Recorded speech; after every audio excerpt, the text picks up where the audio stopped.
It was warm, slow and heavy, the kind of southern evening that hums. A ceiling fan turned somewhere above a porch. The air smelled faintly of magnolia and the rain that hadn't come yet. Good evening. Tonight we're talking about a case that still echoes down empty hallways in Macon, Georgia. June 2011. A quiet apartment near the law school. A young woman named Lauren Giddings, 27 years old, brilliant, almost at the finish line of everything she'd worked for. Her textbooks were stacked in neat piles. Her diploma lay on the table beside a notebook filled with plans for the bar exam.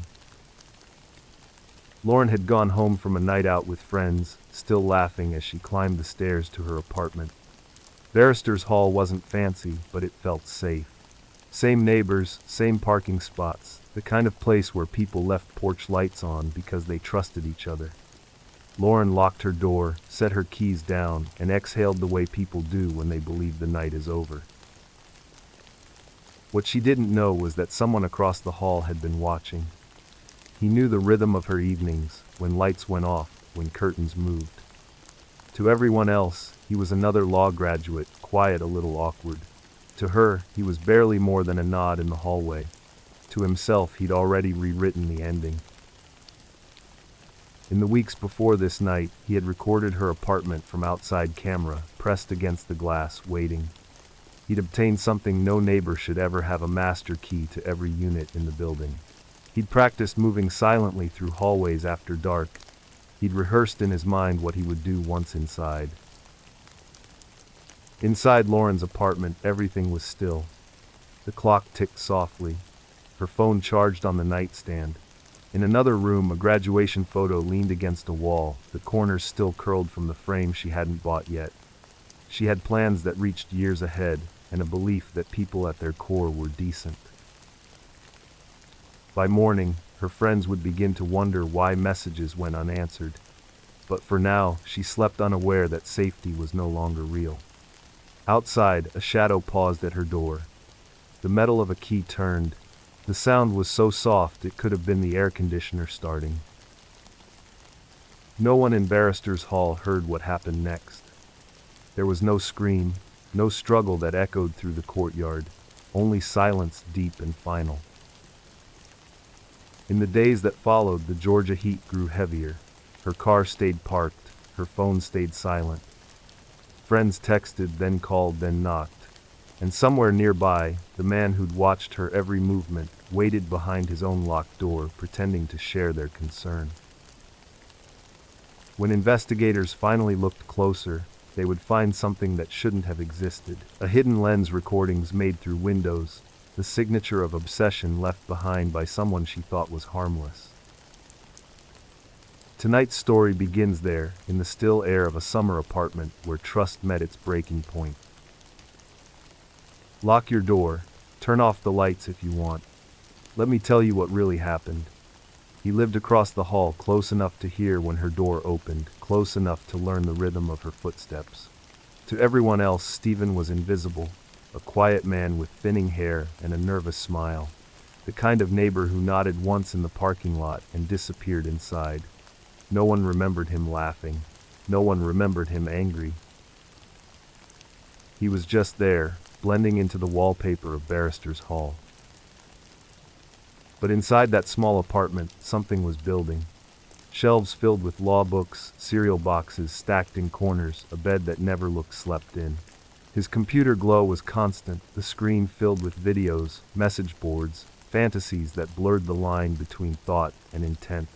On his wall hung a calendar, marked with nothing but small dots near certain dates: her schedule, her habits, the times her lights went out. He had told himself it was harmless, curiosity, just observation.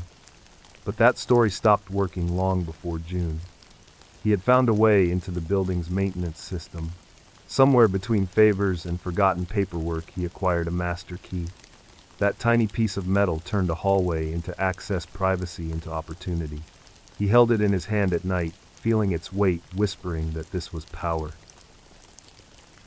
While classmates celebrated graduation, Stephen stayed inside. He watched through blinds, memorized the angle of her lamp, the way she brushed hair from her face as she read. He filmed without sound, hours of nothing that meant everything to him. He had reduced a human being to a collection of movements, a pattern to be studied. In his mind they were connected.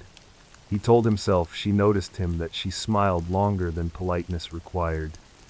The human brain, when deprived of empathy, rewrites reality.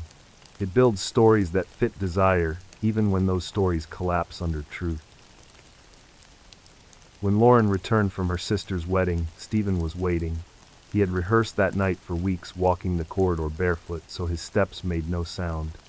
He had practiced breathing through his mouth to stay quiet. He timed how long the latch took to turn. He planned what to wear, what to bring, and what to take away. He even planned where to hide what remained. From outside her window, his camera recorded the final normal hours of her life.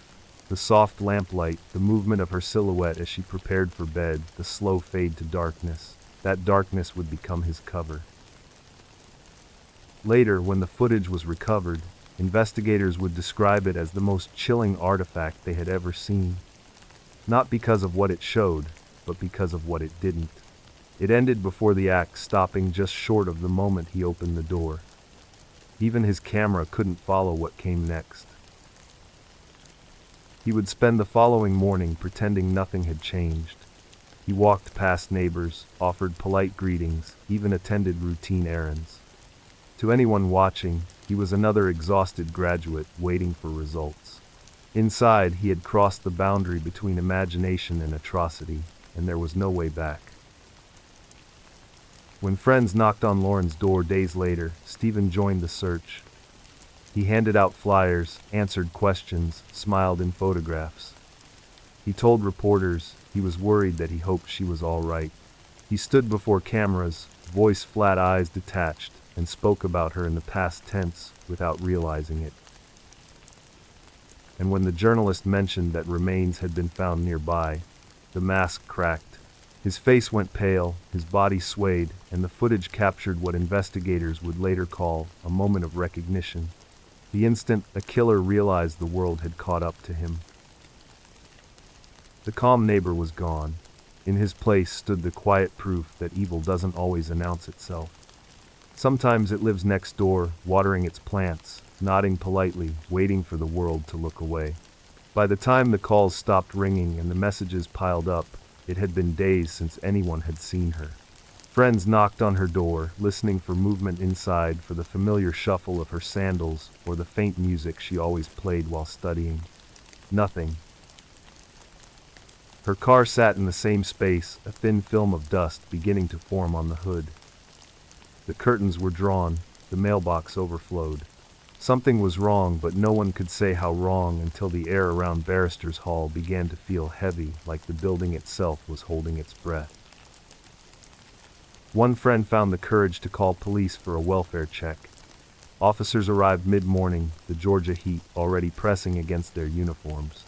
They knocked, then entered, expecting to find a young woman asleep or away for the weekend. Inside, the apartment felt ordinary. Books on the table, coffee mug on the counter, shoes neatly lined by the door. It smelled of lavender and paper, and life paused mid-sentence. No overturned furniture, no signs of struggle, only absence. Detectives began canvassing the complex. Neighbors described Lauren as kind, disciplined, funny. The name that came up most often was Stephen, the man across the hall. They said he seemed odd but harmless. He had joined the search that morning, his voice monotone, his expression unreadable. When asked when he last saw her, he answered quickly, too quickly. "I think she was studying, maybe out for a run." The detective made a note. Outside, a television crew had gathered. Missing young woman, bright future, quiet neighborhood, everything a headline needs. The reporter spoke into the camera while residents watched from balconies. Stephen hovered at the edge of the frame, eager to seem helpful. The microphone found him, and for a few moments he became the face of concern. His words sounded right, but his eyes didn't. Then the reporter mentioned a discovery, something found near the complex. In that instant, his expression collapsed. His shoulders sagged. His mouth opened, but no sound came. The clip would travel across the internet for years, analyzed frame by frame. Viewers would describe the same thing, a man realizing live on camera that his secret had been uncovered. Behind the building, maintenance workers had smelled something near a trash bin. When officers lifted the lid, silence fell. Inside were black bags, sealed tight, heavy. What they found inside could not be mistaken for anything else. The horror was immediate and absolute. The scene turned from missing person to homicide in seconds. Forensic teams arrived with masks and gloves, marking every inch of the area. They searched drains, dumpsters, corridors. Under ultraviolet light, traces began to appear. In Lauren's bathroom, luminol revealed glowing blue arcs, climbing the tiles and curving around the tub. It was as if the room itself was speaking, telling what had happened when the world was asleep. Investigators moved through the apartment slowly, cataloging everything: the toothbrush by the sink, the study notes, the signs of an interrupted life. The remains found outside belonged to Lauren. The confirmation came quietly with the flat tone of a police radio. One detective stepped outside, removed his gloves, and looked up at the trees that lined the lot. He later said he couldn't remember hearing the birds after that. News spread quickly. Students gathered on campus in disbelief. Professors canceled lectures. Candlelight vigils began that same night, hundreds of flickering flames reflecting on tear-streaked faces. Everyone asked the same question: how could this happen in a place that felt so safe? The answer would come soon enough from the same hallway that still smelled faintly of cleaning solution and fear. The man who had spoken on camera, the neighbor everyone thought they knew, was no longer outside with the crowd. He was sitting in a small room downtown under fluorescent light, saying nothing. The silence of that room would be louder than any confession. The room was small and cold, built for waiting rather than speaking. The walls were the color of paper left too long in the sun, and the only sound was the steady hum of the camera recording everything. Across the metal table sat a man who had once blended into the background of an apartment complex, now illuminated by light that left nowhere to hide. Stephen didn't move. He didn't blink much. The detectives who entered expected resistance, maybe tears, maybe anger. What they got was nothing. They began gently, voices calm, measured. They asked when he had last seen her. He stared straight ahead. They asked if he had heard anything unusual, if he had noticed strangers. Still nothing. The questions bounced off him like pebbles hitting glass. The silence wasn't defiance. It was absence, as though he had stepped out of himself and left his body behind. One detective leaned closer, sliding a photograph across the table. It was Lauren's smile taken at graduation. The air seemed to shift. Stephen's eyes flickered, then dropped to the image, then away. His hands, which had been still, began to tremble, almost imperceptibly. The detective watched carefully. Silence again, but now it was a different kind, heavy with meaning. They tried conversation, small questions about law school, about finals, about neighbors. He gave short replies, words clipped, mechanical. Then he stopped altogether. Minutes passed. The air conditioning clicked on, filling the void with a hollow sigh. The camera caught every second of his stillness, a man trying to vanish inside himself. Eventually, one of the investigators changed tone. He spoke softly about how everyone makes mistakes, about how fear can drive people to terrible decisions. He said they already knew he'd gone into her apartment. They had found the key, the videos, the evidence he thought no one would ever see. He said the best thing now was to explain why, to give her family an answer. Stephen's lips parted, but no words came. His eyes darted toward the door, then to the corner where the camera watched. He seemed trapped between confession and survival, between the image he'd built and the reality closing around him. When he finally spoke, the words came slow, deliberate. If something happened to someone, he said the most logical suspect would be a neighbor. The detective didn't respond right away. Logic. The word hung in the air, cold and precise. For a law graduate who had just committed the most illogical act imaginable, it was the closest thing to truth he would offer. Hours later, they left him alone. The camera kept rolling. He sat there, hands folded, staring at nothing. At one point, he leaned forward and whispered something too soft for the microphone to catch, then leaned back and resumed his stillness. It was as though he believed that if he didn't move, time would stop with him.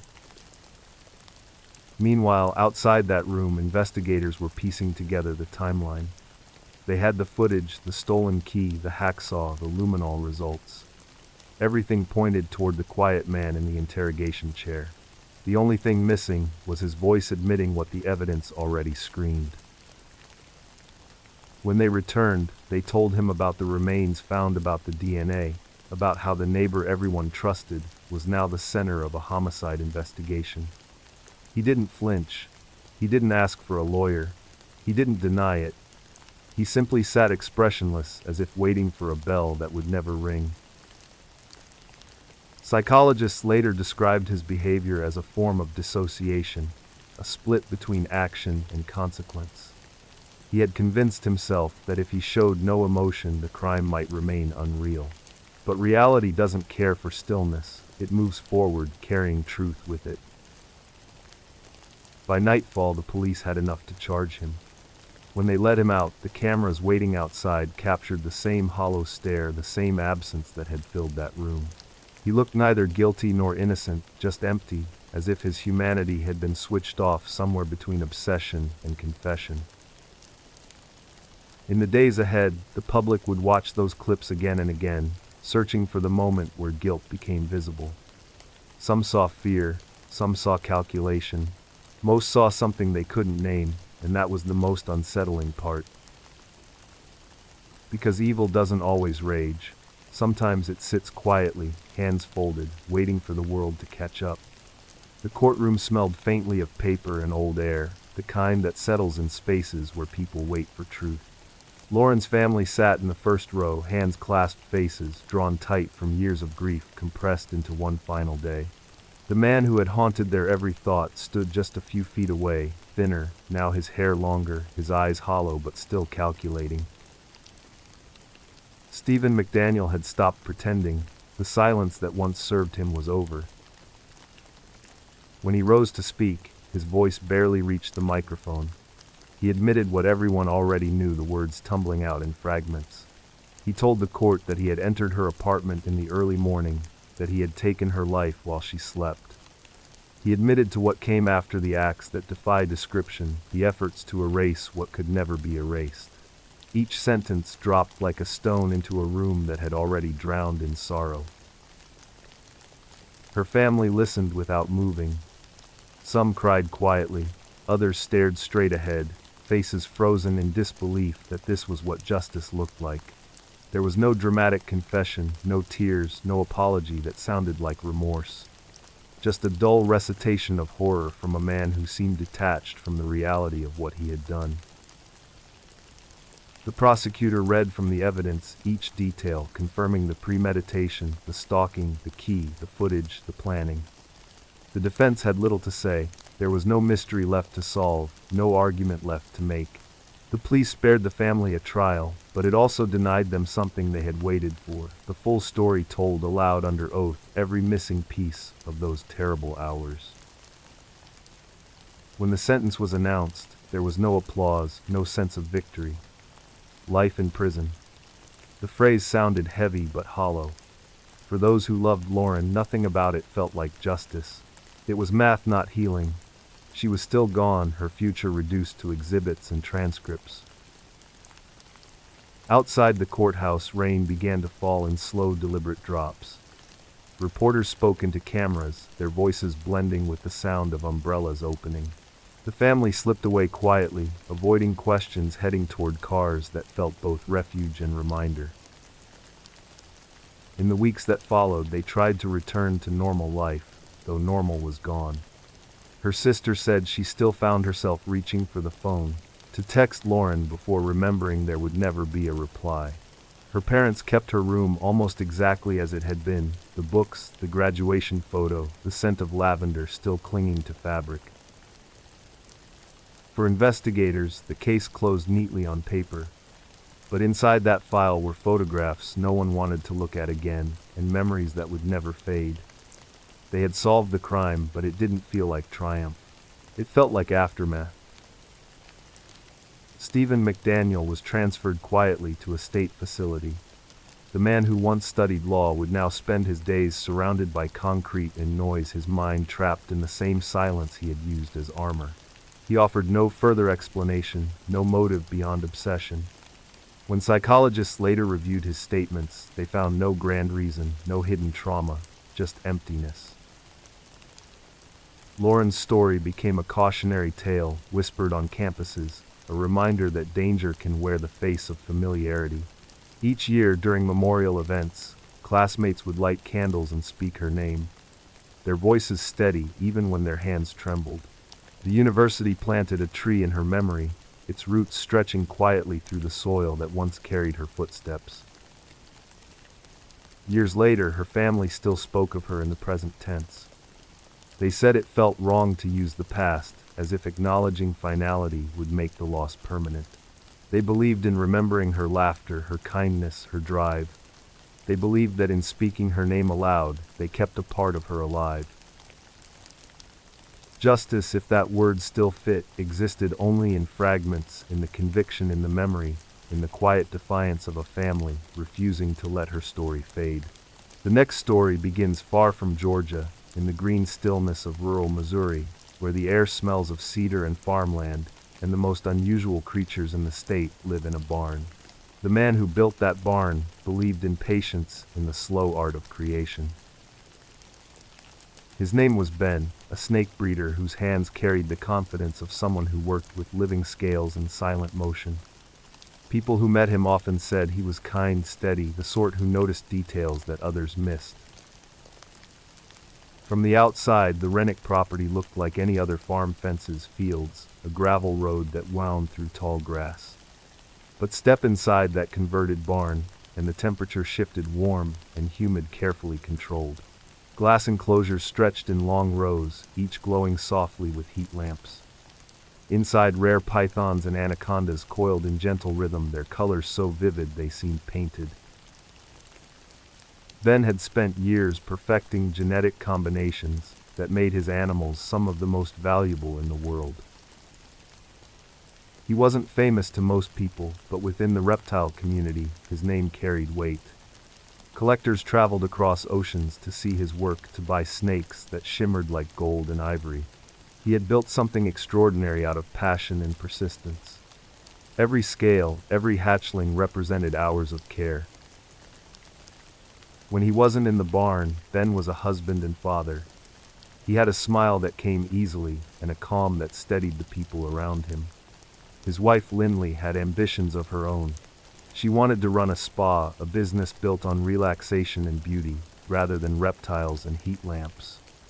It seemed like an odd pairing, but they made it work. She helped with paperwork, he helped her chase her dream. From the outside, they looked like a couple building an empire together. Those who knew them say the shift was gradual. The small tensions that appear in every marriage began to stretch. Money flowed unevenly between the snake operation and the spa. Ben's work was unusual, isolating. Lindley's world was social, filled with conversation and clients. Somewhere between those two worlds, something cracked. Ben stayed focused on his animals. He spent evenings checking humidity levels, feeding schedules, new pairings for the upcoming breeding season. His friends described him as happiest among the rows of enclosures, the soft rustle of movement replacing the chatter of people. He was meticulous, recording every hatch, date, and pattern. He believed in control and order. He believed that when you did everything right, things worked out. That belief would betray him. Because in another part of his life, control was slipping away. Lindley had started confiding in an employee from her spa, a woman who listened too closely. What began as small complaints turned into whispers about resentment, about money, about freedom. Those conversations would eventually become something far darker. For now, though, the world still looked perfect. The barn hummed with life, the snakes basked under warm light, and Ben planned for another successful year. He didn't know that while he was arranging pairings and shipping contracts, someone else was arranging an ending. The Missouri summer moved slowly each day, heavy with humidity. Ben drove the same route each morning, waved to neighbors, checked the mail, and returned to his work. The predictability of it all was what made him feel safe. Routine has a way of hiding danger, turning it invisible until it stands right in front of you. In the weeks to come, that same barn, his sanctuary, his creation, would become a crime scene. The animals would hiss and shift behind glass as flashlights moved through the aisles. But tonight it was still peaceful. Ben stood at the doorway, the sound of insects rising from the fields, the smell of feed and earth filling the air. He closed up, locked the door, and turned toward the house where the light in the window meant home. He didn't know that the next time those doors opened, it wouldn't be him holding the key. The spa smelled like lavender and sugar scrub, sunlight spilling across white towels folded into perfect squares. Clients came in looking for calm, for soft music and kind hands. They had no idea that behind the glass shelves and scented candles, something darker was beginning to take shape. Lindley moved through the space like she owned serenity itself. Her smile never faltered. Her voice carried that soothing rhythm that made people trust her. She was good at creating comfort, but comfort, like everything else, can be a disguise. Ashley worked there too, younger, loyal, eager to please. She looked at Lindley the way a student looks at someone who seems to have life figured out. Between massages and facials, they whispered to each other in the back room about dreams, frustrations, secrets. At first, it was harmless, venting the long hours, the bills, the pressure of being married to someone whose life looked bigger than yours. Then the tone changed. The whispers turned to what ifs. What if she didn't have to struggle anymore? What if things were different? What if freedom had a price tag? In those quiet moments between appointments, the idea began to form. The first time Lindley said it out loud, Ashley thought she was joking. People say outrageous things when they're angry. But Lindley didn't laugh. She looked at her reflection in the mirror and said it again, slower. She spoke about money, about life insurance, about how she was trapped. Her husband had everything. She had pieces of his world, but none of the control. She said she deserved more. Ashley listened, torn between disbelief and fascination. She knew it was wrong, yet the calmness in Lindley's voice made it sound almost reasonable. That's the danger of charm. It can make cruelty sound like logic. Soon another name entered the conversation. Michael, an old flame, someone who understood Lindley before the farm, before the snakes, before the marriage that now felt like a cage. Their messages grew frequent, affectionate, secretive. When they met, it wasn't about romance anymore. It was about planning. Ben noticed changes. He asked gentle questions, tried to reach through whatever distance had grown between them. She smiled, assured him everything was fine. She was just tired, just busy. He wanted to believe her. He always wanted to believe the best in people, especially her. Meanwhile, in the back office of the spa, Ashley deleted text messages and practiced keeping her face neutral. She started carrying guilt like a second skin. She knew she was in too deep, but she couldn't find her way out. The conversation had turned to specifics now: how, when, where. The jokes had hardened into logistics. Lindley didn't shout, didn't rage, didn't cry. She just planned. People who knew her said she seemed calmer than ever, even happier. She told clients she and Ben were doing great, that business was booming, that life was full of promise. Maybe she believed it. Maybe she had convinced herself that the future she was building required this one terrible act. Ashley would later tell investigators that Lindley tried once before using poison. It hadn't worked, but failure only refined her resolve. She began speaking about certainty, about needing help, about trusting the wrong people for the worst reasons. Ben kept working, unaware of the storm closing around him. He told a friend he was excited for summer, that he and Lindley might take a short trip when things slowed down. He thought the distance between them was normal, the kind every couple navigates. He didn't know those quiet nights in the spa were filled with conversations about his death. In a small town, secrets travel slowly but surely, and this one was heavy enough to sink everyone it touched. Morning came bright in ordinary sunlight cutting through the Missouri humidity. The air shimmered above the fields as Ben walked toward the barn, his boots crunching against gravel. He unlocked the door, stepped inside, and felt the familiar warmth of the enclosures wash over him. This was his sanctuary, the one place that always made sense. The soft rustle of movement, the steady hum of heaters, the rhythm of life contained within glass. He checked temperature gauges, misted a few tanks, jotted notes in a spiral pad. Outside, the sound of a car rolled up the drive. Nothing unusual about that. People came by often. Friends, buyers, sometimes his wife. He didn't look up right away. He was used to working through noise, focused on small details others missed. The visitors entered quietly, two figures, one following the other, each carrying the kind of tension that changes the air. Ben turned, surprise flashing across his face. There were no words at first. Maybe confusion, maybe realization. Then sound, sharp, mechanical, final. The first shot knocked him forward, the second sent him down. By the time the echo faded, the barn that once symbolized creation had become a tomb. When police arrived later that day, the scene didn't make sense. Ben lay face down among the rows of tanks. The floor was smeared, the air thick with the metallic scent of something that didn't belong in a reptile facility.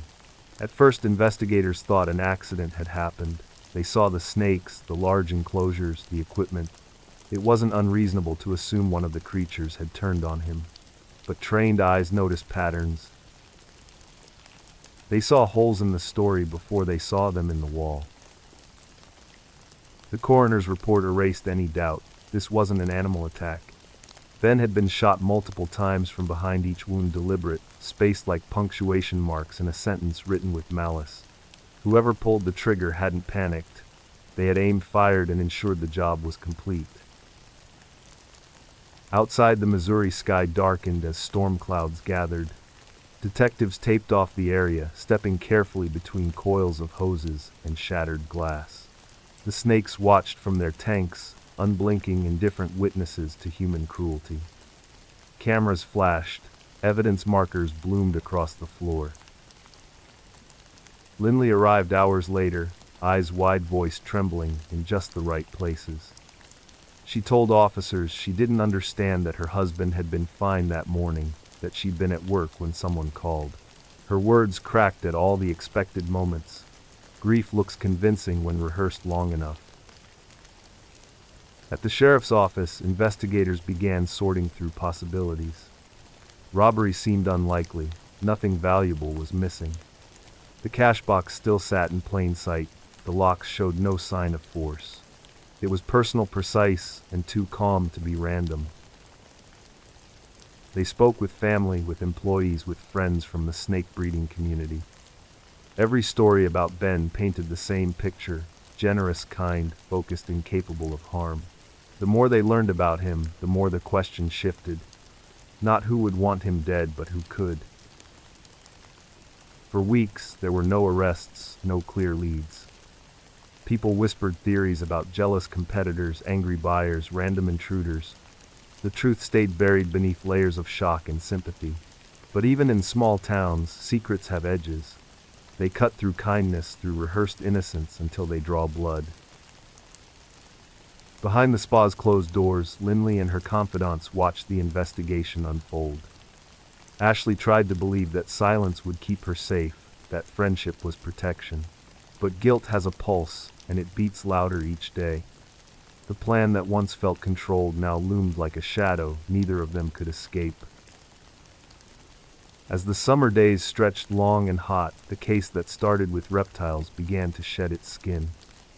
The story of a tragic accident was cracking apart, and underneath waited something colder. Weeks passed, the investigation tightening like a rope around the small circle of people who knew the truth. Detectives traced phone calls, messages, fragments of conversations that had once felt private. One by one, they began to understand that Ben's death wasn't a random act. It was a story of planning, rehearsed lines, and fear shared among unlikely partners. Ashley was the first thread to pull loose. She tried to stay quiet, telling herself she could manage the weight of what she knew. But guilt changes people. It creeps into sleep, into every conversation, until silence feels heavier than confession. When officers arrived at her door with questions about the spa, she trembled before they even asked. Her eyes darted to the floor, to the door, anywhere but their faces. That's how truth leaks out, through the smallest gestures. At the station, she broke quickly. The words spilled out in uneven bursts, the earlier attempt, the talk of poison, the whispered promises. She spoke about Lindley's anger, her desperation, the way she convinced herself that money and freedom were worth a human life. Ashley said she hadn't believed it would actually happen, that she thought it was all talk. But the guilt of inaction can be just as loud as the guilt of participation. Detectives listened carefully, recording every detail. They learned about Michael, the old boyfriend, drawn back into Lindley's orbit. They learned about the meetings, the drive to the farm, the way she described her husband as an obstacle instead of a person. Ashley described phone calls, texts deleted seconds after sending instructions, whispered in the back room of the spa where the hum of relaxation music covered the sound of conspiracy. Investigators traced the timeline and began to see the pattern. The first attempt had been quiet poison, hidden in something familiar. When that failed, the plan evolved. The new version required a visit to the farm, a weapon, a shared understanding that once they crossed that line, there would be no way back. They found proof in digital traces, fragments that people thought could be erased. Phones, remember, servers keep copies. Every message written in anger leaves a ghost somewhere. Those ghosts spoke louder than any of the conspirators could have imagined. As the case grew, Lindley maintained her composure in public. She attended memorials, held her children, smiled through tears that cameras captured. The community saw a grieving widow. Investigators saw a performance. They watched how she answered questions, how she controlled her breathing before interviews. They noticed that when someone mentioned money, her tone shifted. Eventually, the walls closed in. The poison story led to the gun story, the accomplices to one another, the threads tying them all back to her. Ashley, overwhelmed and frightened, agreed to cooperate. She told them everything she knew in exchange for leniency. Her voice shook as she described the final hours, the trip to the barn, the smell of gunpowder, the panic afterward. Michael, caught in his own lies, followed. He too began to talk, each confession confirming the other. Together they painted the picture of a plan that had been tested, failed, and then carried out with precision. When officers arrived to arrest Lindley, she didn't resist. She looked almost relieved, as though the act of pretending had finally exhausted her. They led her out of her home, past neighbors who stood frozen on their lawns, unsure what to say. People had believed her grief. They had hugged her, prayed with her, offered sympathy. Now those gestures hung in the air like mistakes. The story made headlines across the country. A snake breeder murdered on his own farm, his wife accused of orchestrating it, her friends turned witnesses. Beneath every headline ran the same quiet truth: people can build entire worlds on lies, but eventually the weight collapses. Ben's brother took over the care of the animals. He said the snakes didn't seem to notice the difference, that they still moved with the same slow grace. But he also said the barn felt colder, even with the heat lamps on. Maybe that was imagination. Maybe some spaces remember what happened inside them. The courthouse in Jefferson City stood under a gray sky, the kind that promises rain but never delivers it. Inside, the air buzzed with that strange stillness. Only trials create a room full of people holding their breath for days at a time. Reporters lined the hallway, shuffling notebooks, waiting for something dramatic. But real trials rarely give drama. They give process, repetition, and the slow grinding of truth through rules. Lindley entered, wearing pale colors and a face composed with precision. Her hair was neat, her hands folded, her voice soft. She looked more like someone arriving for church than for a murder trial. Behind her, cameras flashed, catching the moment for every screen in the country. Some saw a grieving widow, others saw calculation. The prosecution opened with evidence that felt both overwhelming and fragile. Text messages, call logs, the testimony of two people who had once been her closest friends. Ashley took the stand, first, eyes down, voice small. She described the spa conversations, the poison plan, the night of the shooting. Her words came in waves, hesitant, then certain, then broken by tears. The jurors watched her closely, some sympathetic, some skeptical. When Michael testified, the story twisted again. He admitted being there, admitted hearing the shots, admitted driving her back afterward. But he said she wasn't the one who pulled the trigger. He said he acted on his own, that she was innocent of the final act. The courtroom buzzed. Even after everything, the truth remained slippery, sliding between versions, changing shape with every sentence. The defense seized on that uncertainty. They painted Lindley as trapped, manipulated by dangerous men, grieving and confused. They showed photographs of her with her children, read messages that sounded loving, argued that her only crime was bad judgment. Her attorney's voice rose and fell like a sermon, pleading with the jury to see a mother, not a murderer. Through it all, Lindley sat motionless. Not once did she cry. Not once did she look toward the family sitting behind the prosecution table. Her calmness could have been strength or detachment or both. No one could tell. The prosecution countered with the timeline, the money, the insurance, the motive that ran through every detail like a thread. They reminded the jury that both of her accomplices had no reason to lie now. They had already confessed, already traded freedom for truth. They replayed recordings of her interviews, pointing out how her voice changed when money was mentioned, how she described her husband in past tense before the body was found. The courtroom became a mirror reflecting everyone's version of justice. To some, she was a woman who had made terrible choices but didn't deserve a lifetime in prison. To others, she was a cold manipulator who had traded love for greed. Each side believed its own story completely. When the verdict came, the rain outside finally began to fall. The jury found her guilty, not of premeditated murder, but of taking a life she claimed to love.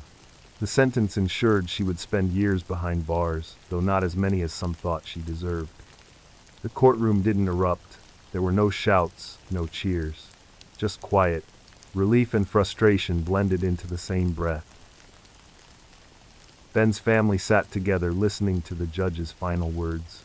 They said later that the hardest part wasn't hearing the sentence. It was watching her walk out, still composed, still calm, as if she had simply attended another business meeting. There was no apology, no glance back. Afterward, one reporter asked Ben's brother what justice felt like. He said it didn't feel like anything at all, it just felt over. Outside the courthouse, steps glistened with rain. People dispersed under umbrellas, voices low. Another story filed away, another tragedy absorbed into headlines. But for those who had known Ben, the sound of rain against the pavement wasn't cleansing. It was echo, each drop a reminder of how quickly trust can become betrayal. Across the country, far from Missouri's farms and the courtroom, rain, another story was quietly forming in a city hugged by mist and river. Vancouver, Washington. Streets lined with modest homes, schools that emptied into playgrounds filled with laughter. It looked safe. That's what makes these stories so devastating. They always begin in places that feel ordinary.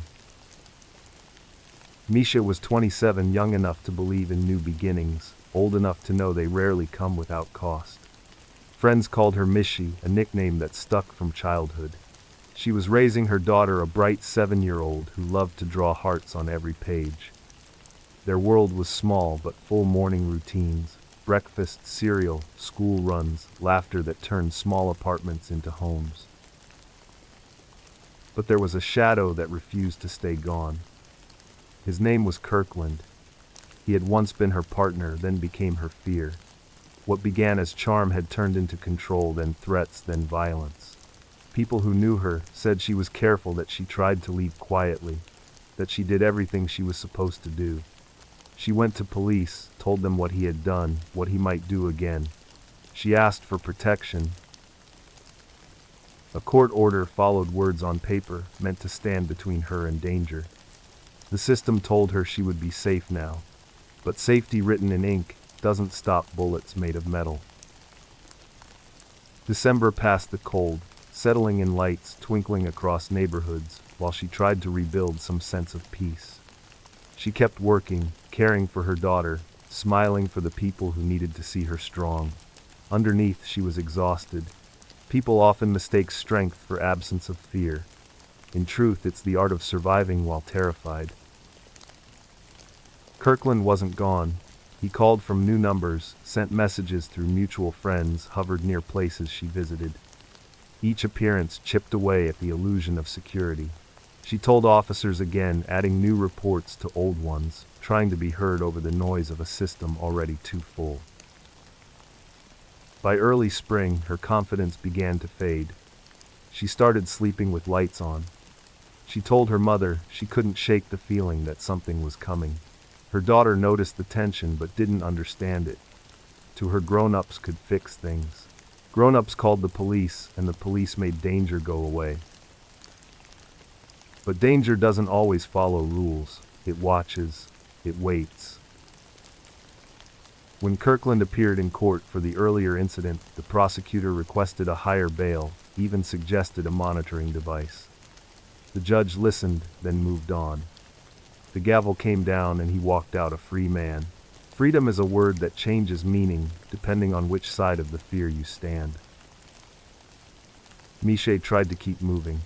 She went to work, helped with homework, planned small outings for her daughter. Every normal action became an act of defiance. Every smile was resistance against the memory of his hands, his threats, his gun. Her friends say she still believed she could outrun what he'd become. She wanted to move, to start over, maybe across the river, maybe further. But moving takes time and money and safety she didn't have. So she waited, hoping the paper order and the promise of law would be enough. In March, the air in Vancouver smelled of rain and cherry blossoms. The city was waking from winter, unaware that somewhere in its quiet neighborhoods, the same pattern that has claimed too many lives was repeating. A woman had left. A man refused to accept it. The last text she sent that night was to a friend, simple and ordinary. She said she was tired but fine. She said she'd call tomorrow. Tomorrow never came. The hearing room was bright but airless, one of those places where tragedy feels like routine. Paperwork shuffled. Names were called. People spoke in polite voices about matters that would decide whether someone lived or died, though no one said it that way. In one corner sat a woman who had begged for protection. In another sat the man who had once promised to love her. Between them stood the system, blindfolded and tired. The prosecutor laid out the facts as calmly as the law requires. Prior threats, a firearm, evidence of violence. He asked for higher bail, for a tracking device, for anything that would make it harder for Kirkland to find her again. The request sounded reasonable, even urgent. But urgency is hard to measure on paper. The judge nodded, made notes, and after a pause set bail low enough for freedom to be only a signature away. The gavel came down. The room exhaled. Case continued. Next. Miche sat there long enough to feel the finality of that sound. It was supposed to mean justice, but to her it felt like dismissal. She left the courthouse, walked through drizzle, held her daughter's hand, and told herself it would be fine. The words tasted like hope, thin and fragile. Sergeant Libby, the officer who had written the original report, watched it happen with the familiar ache of déjà vu. She'd seen this pattern before. Pleas ignored orders, diluted by bureaucracy. She had requested that monitoring bracelet for a reason. She knew how quickly domestic threats turn into obituaries. But the system loves procedure more than instinct. Kirkland posted bail within hours. Paper chains break faster than metal ones. He walked out with a signature and the quiet certainty that nothing stood between him and what he wanted. Meech went home and tried to rebuild her routine, clinging to normalcy as if it were armor. She took her daughter to school, went to work, bought groceries, but every knock at the door made her heart stop. She checked locks twice, then 3 times. She told friends she felt watched. They told her to call the police again. She did. Each time the words were filed, processed, and stacked on someone's desk until the next case pushed them down the pile. There's a sound that follows ignored warnings. It's the silence of paperwork rustling over cries for help. It's the echo of judges moving to the next docket while danger walks free. It's the quiet that comes before the headline. March arrived, damp and restless. The cherry trees began to bloom, their petals falling across sidewalks like small flags of surrender. Mish tried to stay optimistic. She even made plans for the weekend, a simple family day with her daughter. She laughed on the phone with a friend, said she was ready for better days. It was a moment of sunlight between storms, but storms never ask for permission. On the night she disappeared, there were no alarms, no sirens, no witnesses. Just the same stillness that always precedes tragedy, the same belief that tomorrow would be different. When friends realized she hadn't answered calls, they told themselves she must be busy. But by morning, that silence had weight. It filled rooms, pressed against walls, and turned hope into panic. By the time the police began their search, the paperwork from her last report was still sitting in a file, unprocessed. The calls started with calm voices and ended in panic. Friends dialed again and again, hoping for that familiar tone, that quick answer that meant everything was fine. It never came. By the next morning, the stillness around Maicha's apartment was louder than any alarm.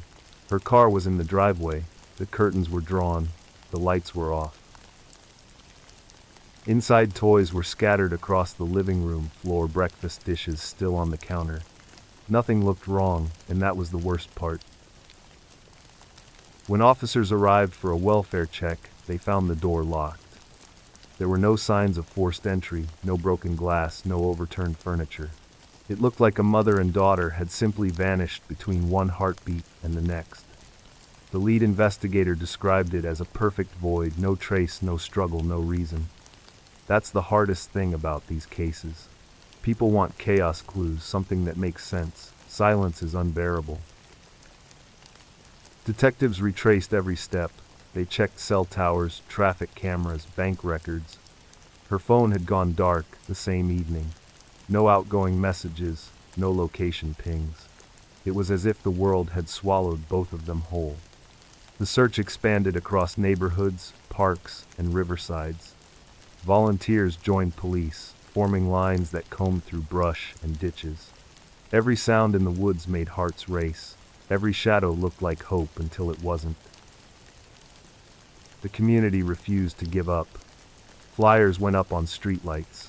Local news anchors spoke their names with the softness reserved for mothers and children. Vigils formed near the school her daughter had attended. People lit candles, their flames trembling in the damp night air.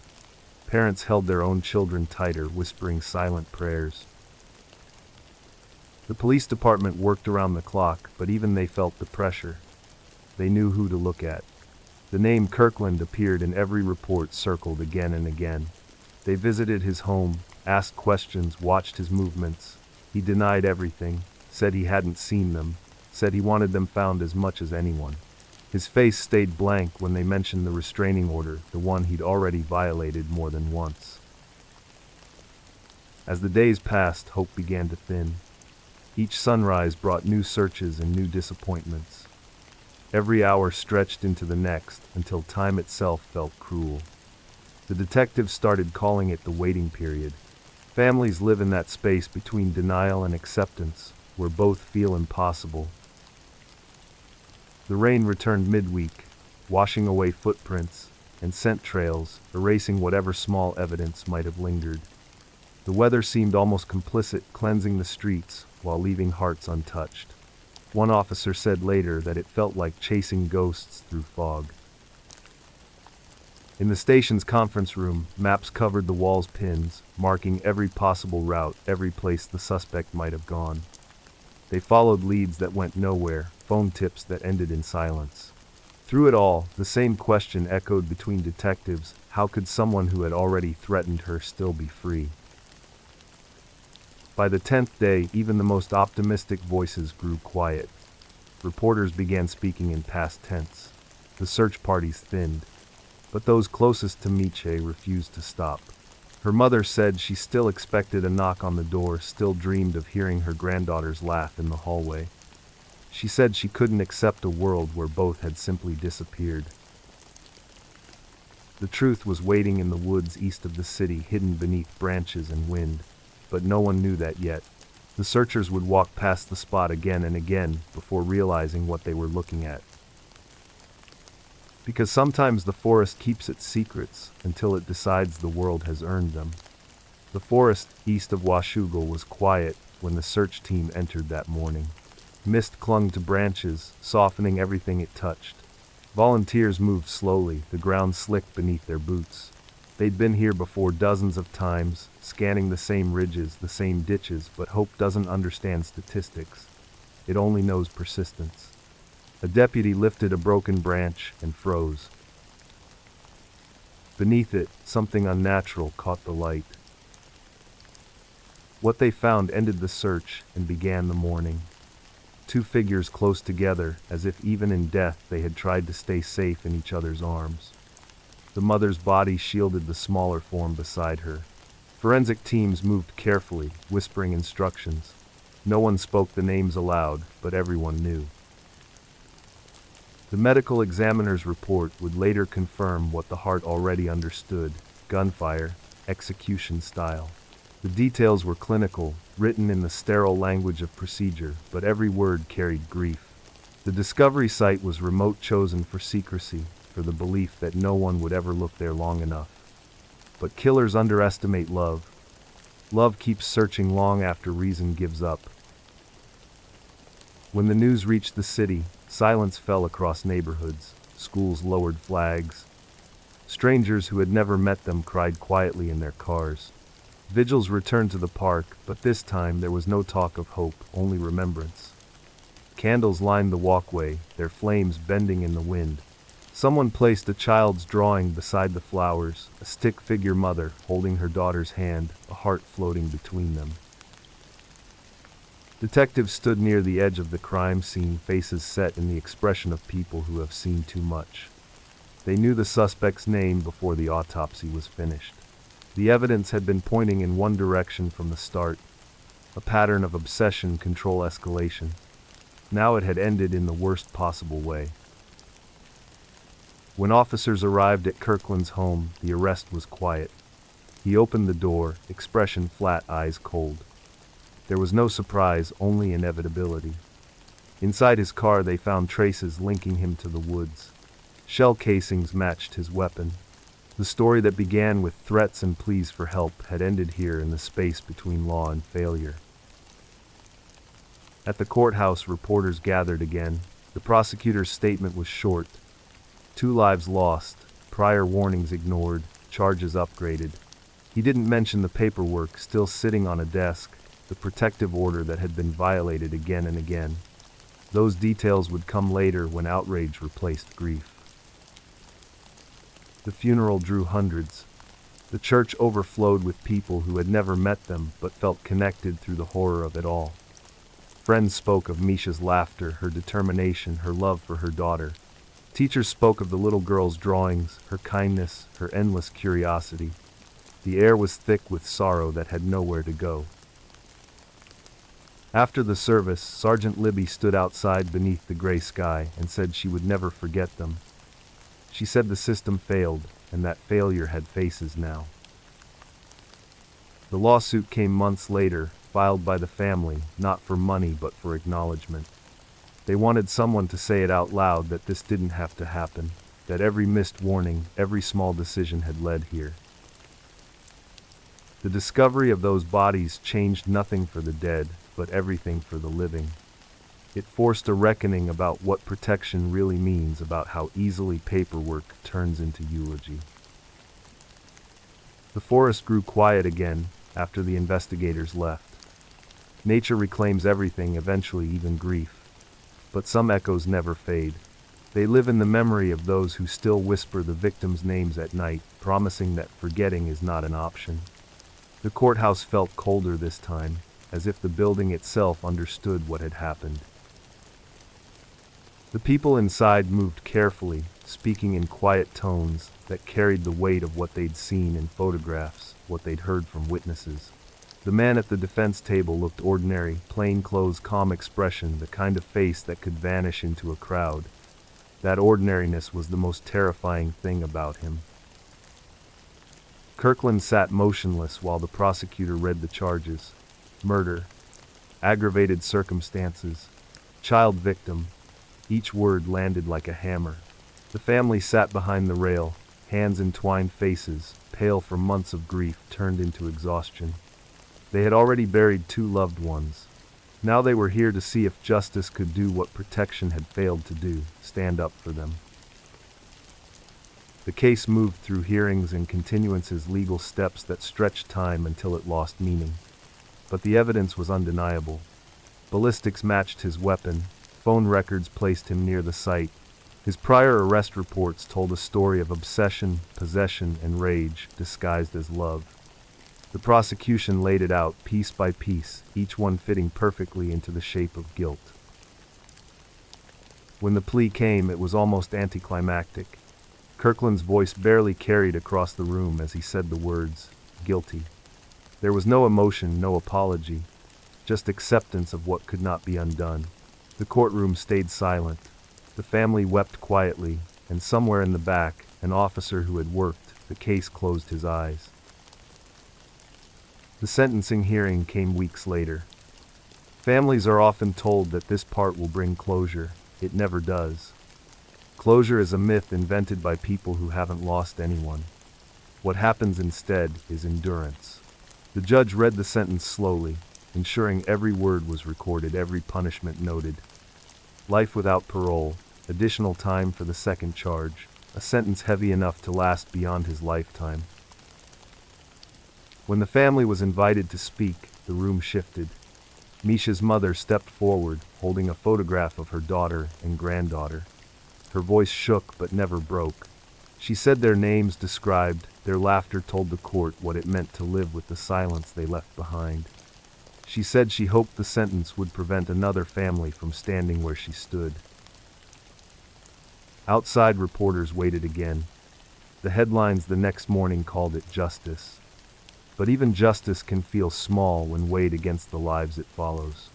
For every person who felt relief, another felt anger at the system that had allowed him to walk free long enough to destroy 2 lives. Civil suits followed, names of officials and departments printed in black ink on white paper. It wasn't revenge, it was demand. Demand for accountability, for policy, for someone to finally see that protection orders without enforcement are just words. The county issued statements, promised reviews, talked about reform. Promises are easy after funerals. The hard part is remembering them when the cameras leave. At the next vigil, people gathered again by candlelight. They spoke softly about change, about how tragedy sometimes becomes the only teacher that gets attention. The candles flickered in the evening wind, reflected in tears and in determination. A local shelter added new programs for domestic violence, survivors funded partly by donations made in their names. The smallest light of progress rising from the darkest loss. Misha's name became more than a headline. It became a call, a warning, a plea for action. Her daughter's name too became part of that echo, a reminder that protection must mean something real.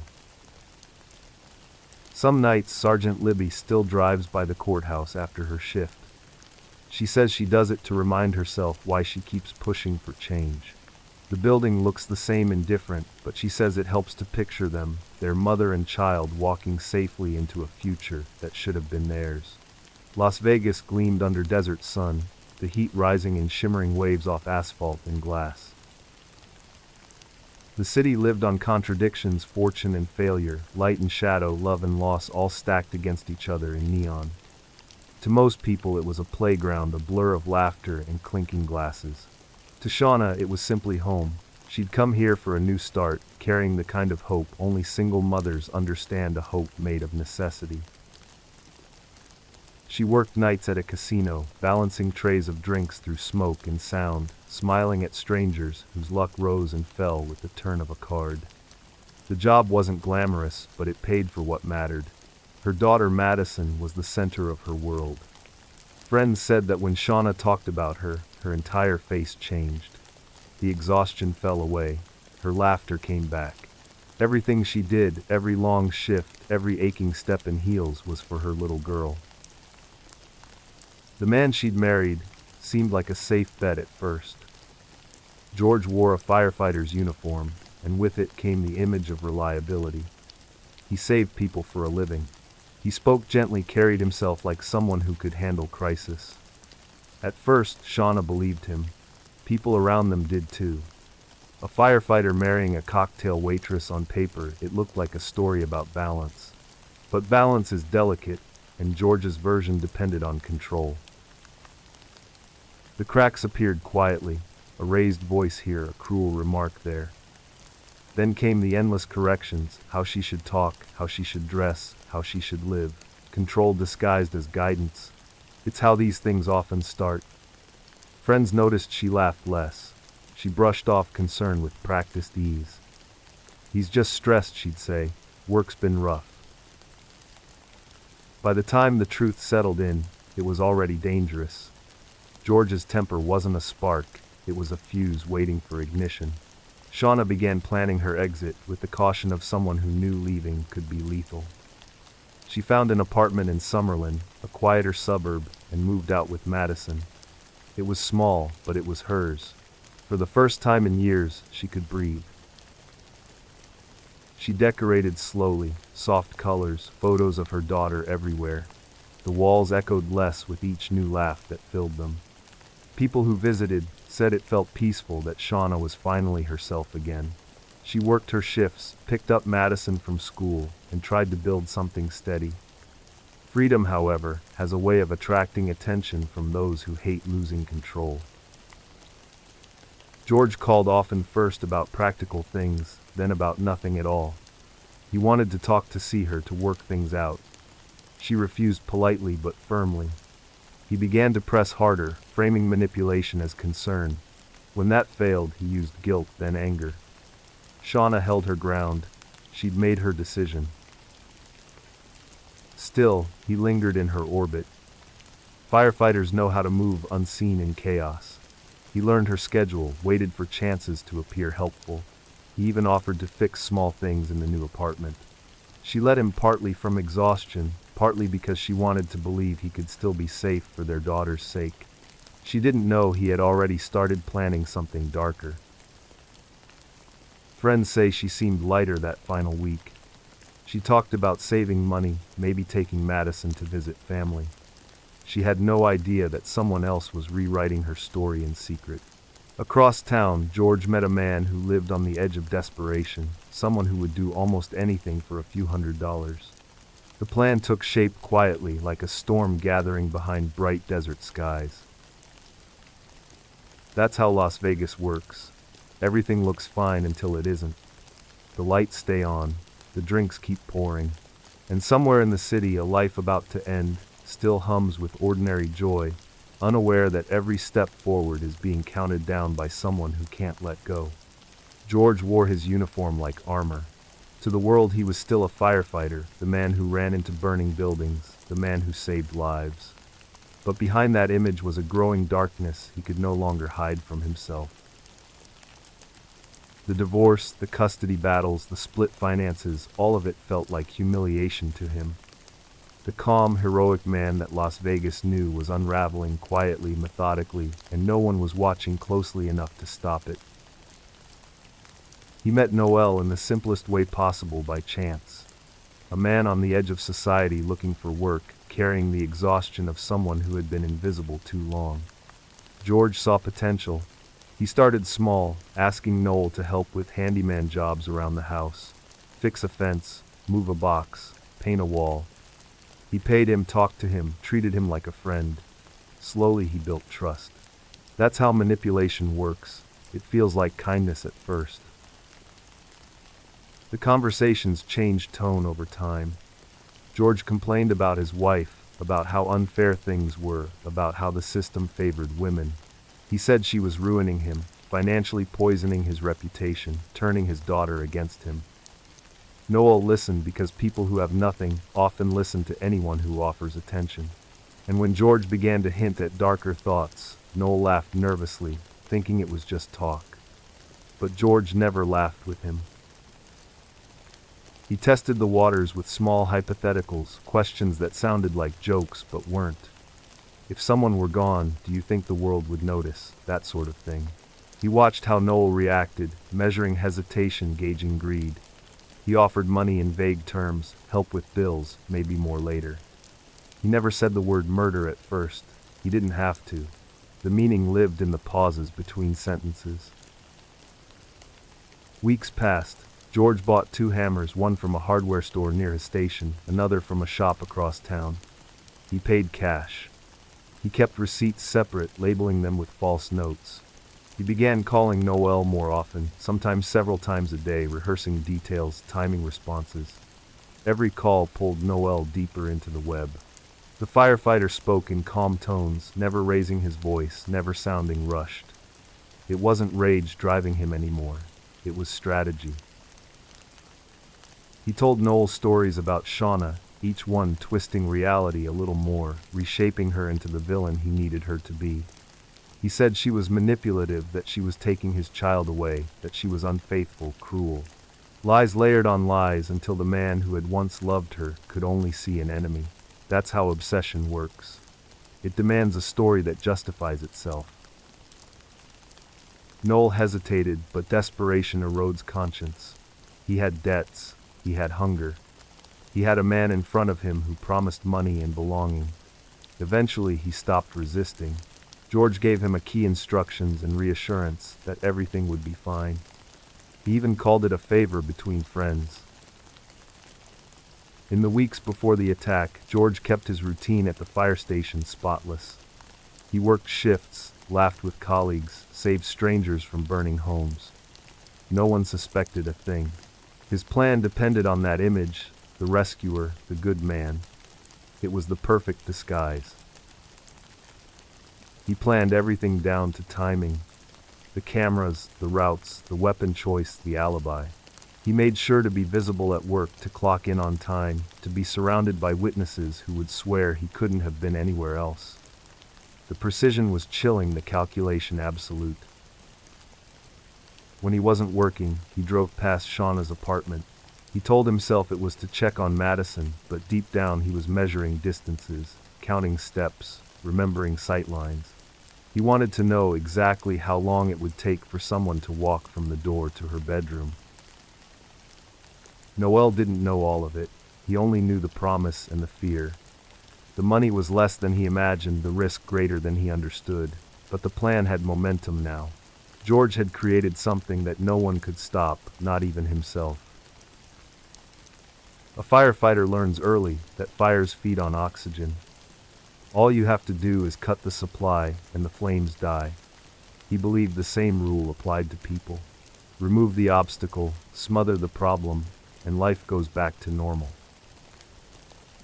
But human lives don't extinguish so neatly. They burn in memory long after the flames are gone. The morning began like any other in the desert. The first light slid across Summerlin, turning windows gold, making the city look softer than it really was. Inside her apartment, Shauna stirred awake to the sound of traffic in the distance, the ordinary hum of life continuing. She'd worked late the night before and planned to rest before picking up Madison.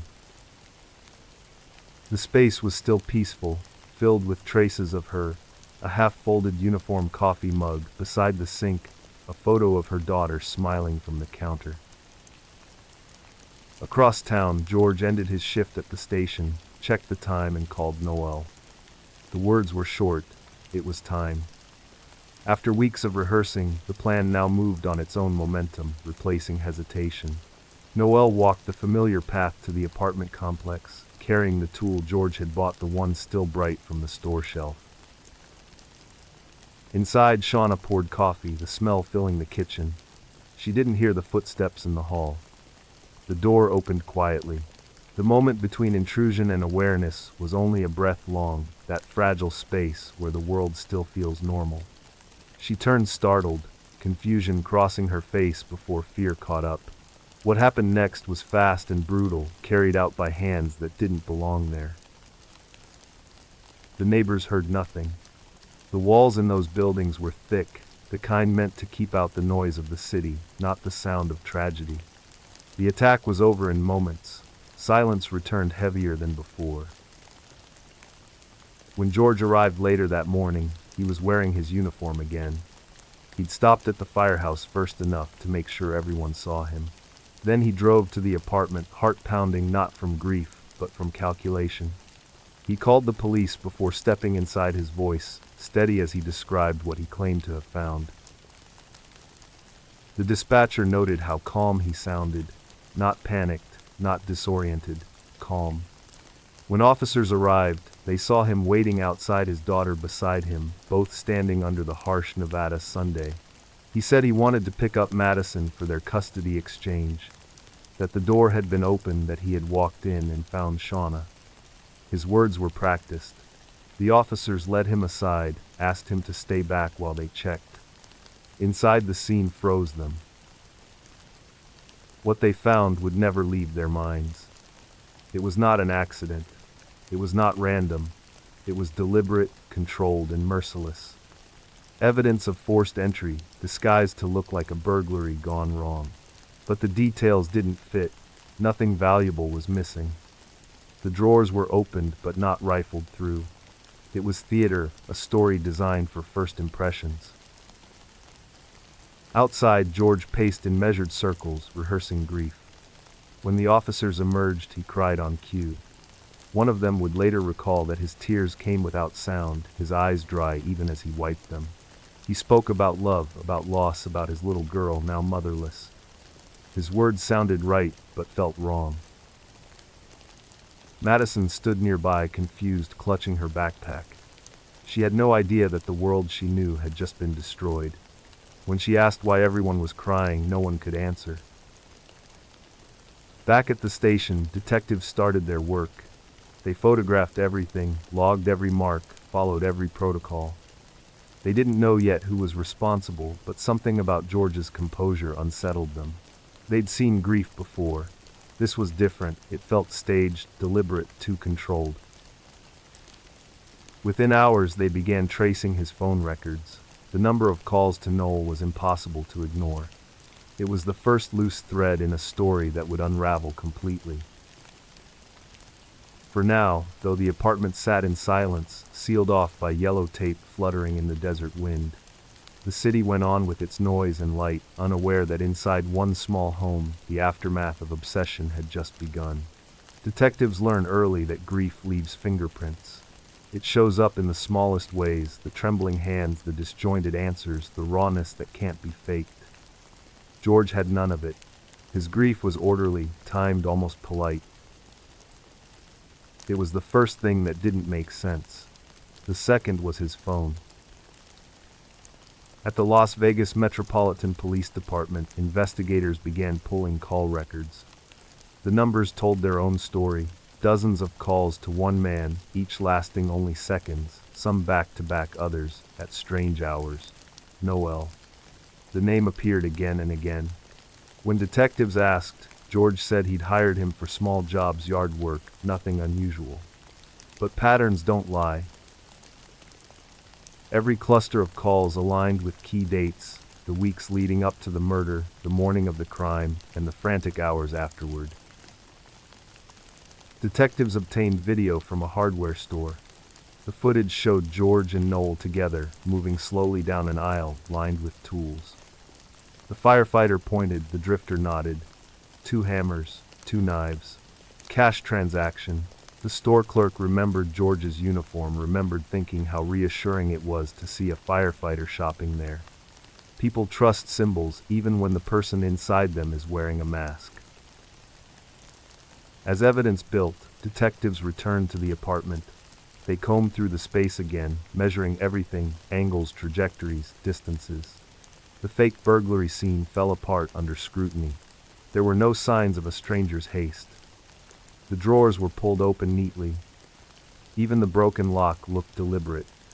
It was stage design. The killer had been thinking like an investigator, trying to control the narrative before it even began. When they brought George in for formal questioning, he played the part flawlessly. He cried at the right moments, asked to see his daughter, thanked the officers for their hard work. But every word felt rehearsed. One detective noticed that he kept repeating a particular phrase, "I just want closure." It was the same thing he'd said to the dispatcher on the morning he called. Grief doesn't usually speak in scripts. Noel, meanwhile, was spiraling. The pressure of silence had begun to crush him. He spent nights in alleys drinking, muttering to himself, jumping at shadows. When officers picked him up on an unrelated charge, he cracked. At first he denied everything. Then the details slipped out in fragments, the offer, the money, the planning, the hammer. He described George's calm voice, how he'd talked about the murder, as if it were logistics, a problem to be solved. With that confession came the final break. Detectives confronted George with the evidence, the phone logs, the store footage, Noel's statement. The mask didn't just crack, it shattered. His composure dissolved, though not into remorse. Instead, he shifted to control. He denied what could be denied, minimized what couldn't. He said Noel had misunderstood him, that he'd never meant for anyone to get hurt. The logic twisted on itself until it made no sense at all. The arrest warrant came quickly. Cameras were waiting as officers led him out of his home, the uniform traded for handcuffs. The image spread across the city, the firefighter who had once saved lives, now accused of paying for one to be taken. Neighbors stood on sidewalks, shaking their heads. Some refused to believe it. Others said they always sensed something strange behind his smile. At the station, George stared through the glass at the detectives on the other side. They said he looked like a man studying a fire from too close, calculating how much time he had before the smoke reached him.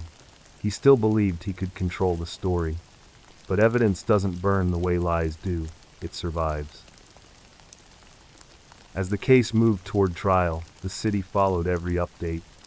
People wanted to understand how someone who wore a badge of heroism could commit something so monstrous. But understanding never came.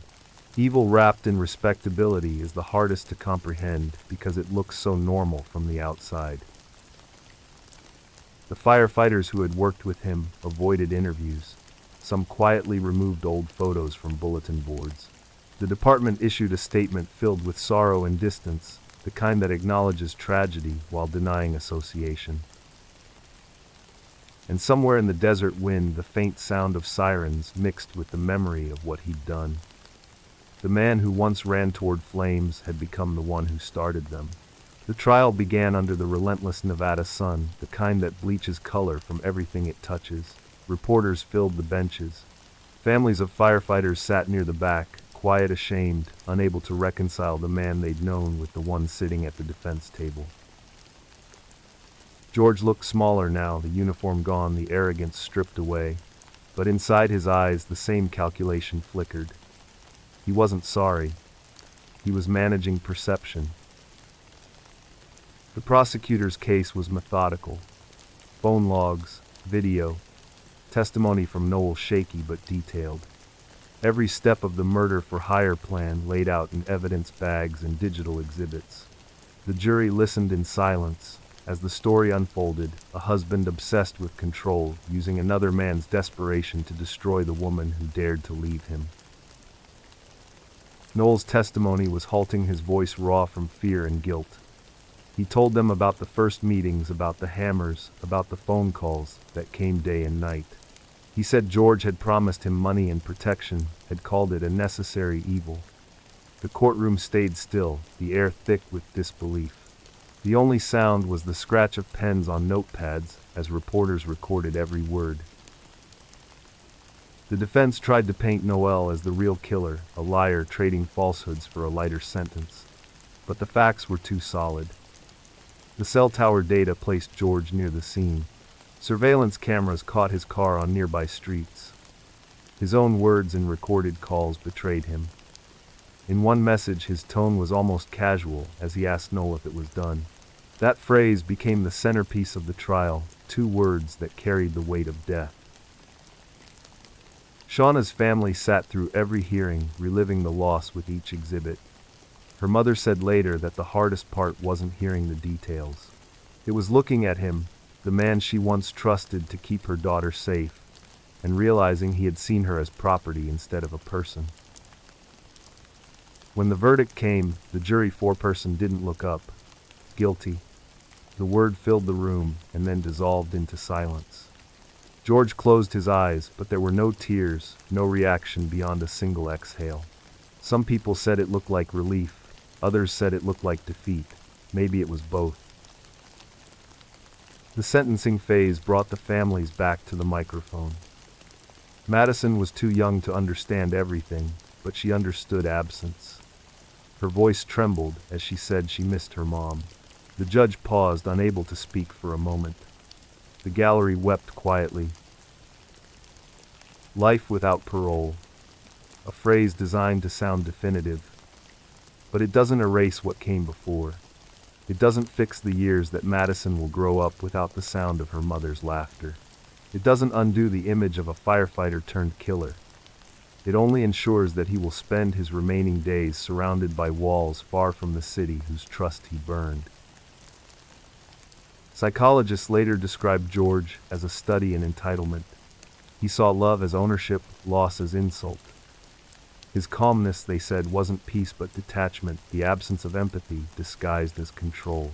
When interviewed by detectives after sentencing, he still framed himself as the victim. He said the system had taken everything from him. He said he'd only wanted fairness. Fairness. The word hung in the air, hollow and obscene. After the trial, the department held a ceremony for Shauna. They placed a wreath by the station's memorial wall, the same wall where George's name had once been engraved for service. They quietly removed it, replacing the plaque with hers.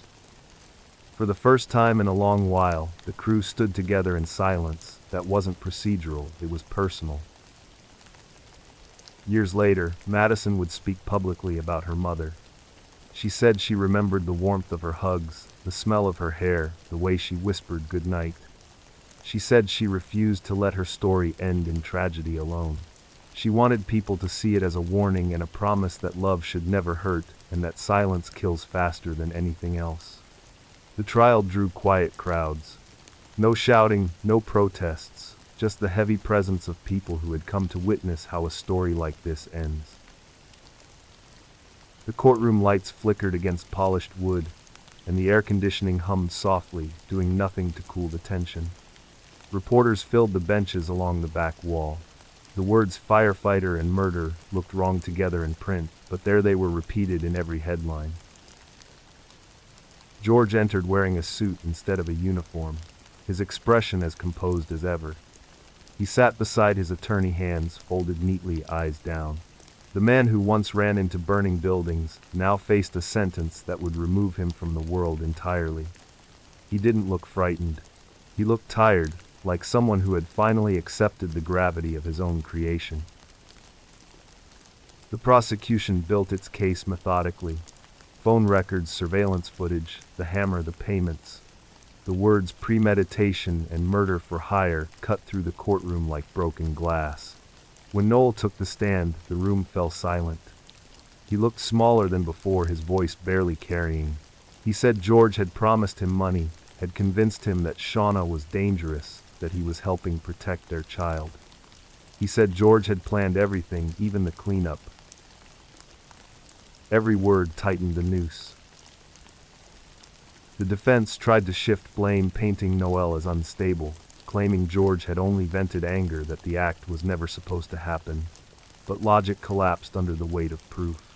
The jury watched recordings of George's interviews, his emotionless face when asked about his wife, his strange detachment when describing her death. They heard him say the words, "I just wanted things to go back to normal." The sentence was inevitable. life without parole. The gavel came down and the room seemed to exhale all at once. Shauna's family clung to each other, tears mixed with the hollow satisfaction of knowing he could never hurt anyone again. Madison wasn't there. She was too young to understand what justice means, only that her father would never come home and her mother already couldn't. In statements to the court, Shauna's relatives spoke of her warmth, her humor, the way she never gave up on people. They said she deserved peace, not this story told in whispers and headlines.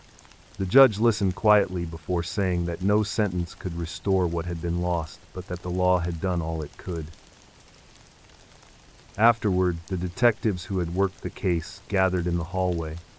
One of them said the thing that stayed with him wasn't the crime itself, but the precision, the calmness of a man planning murder between fire calls.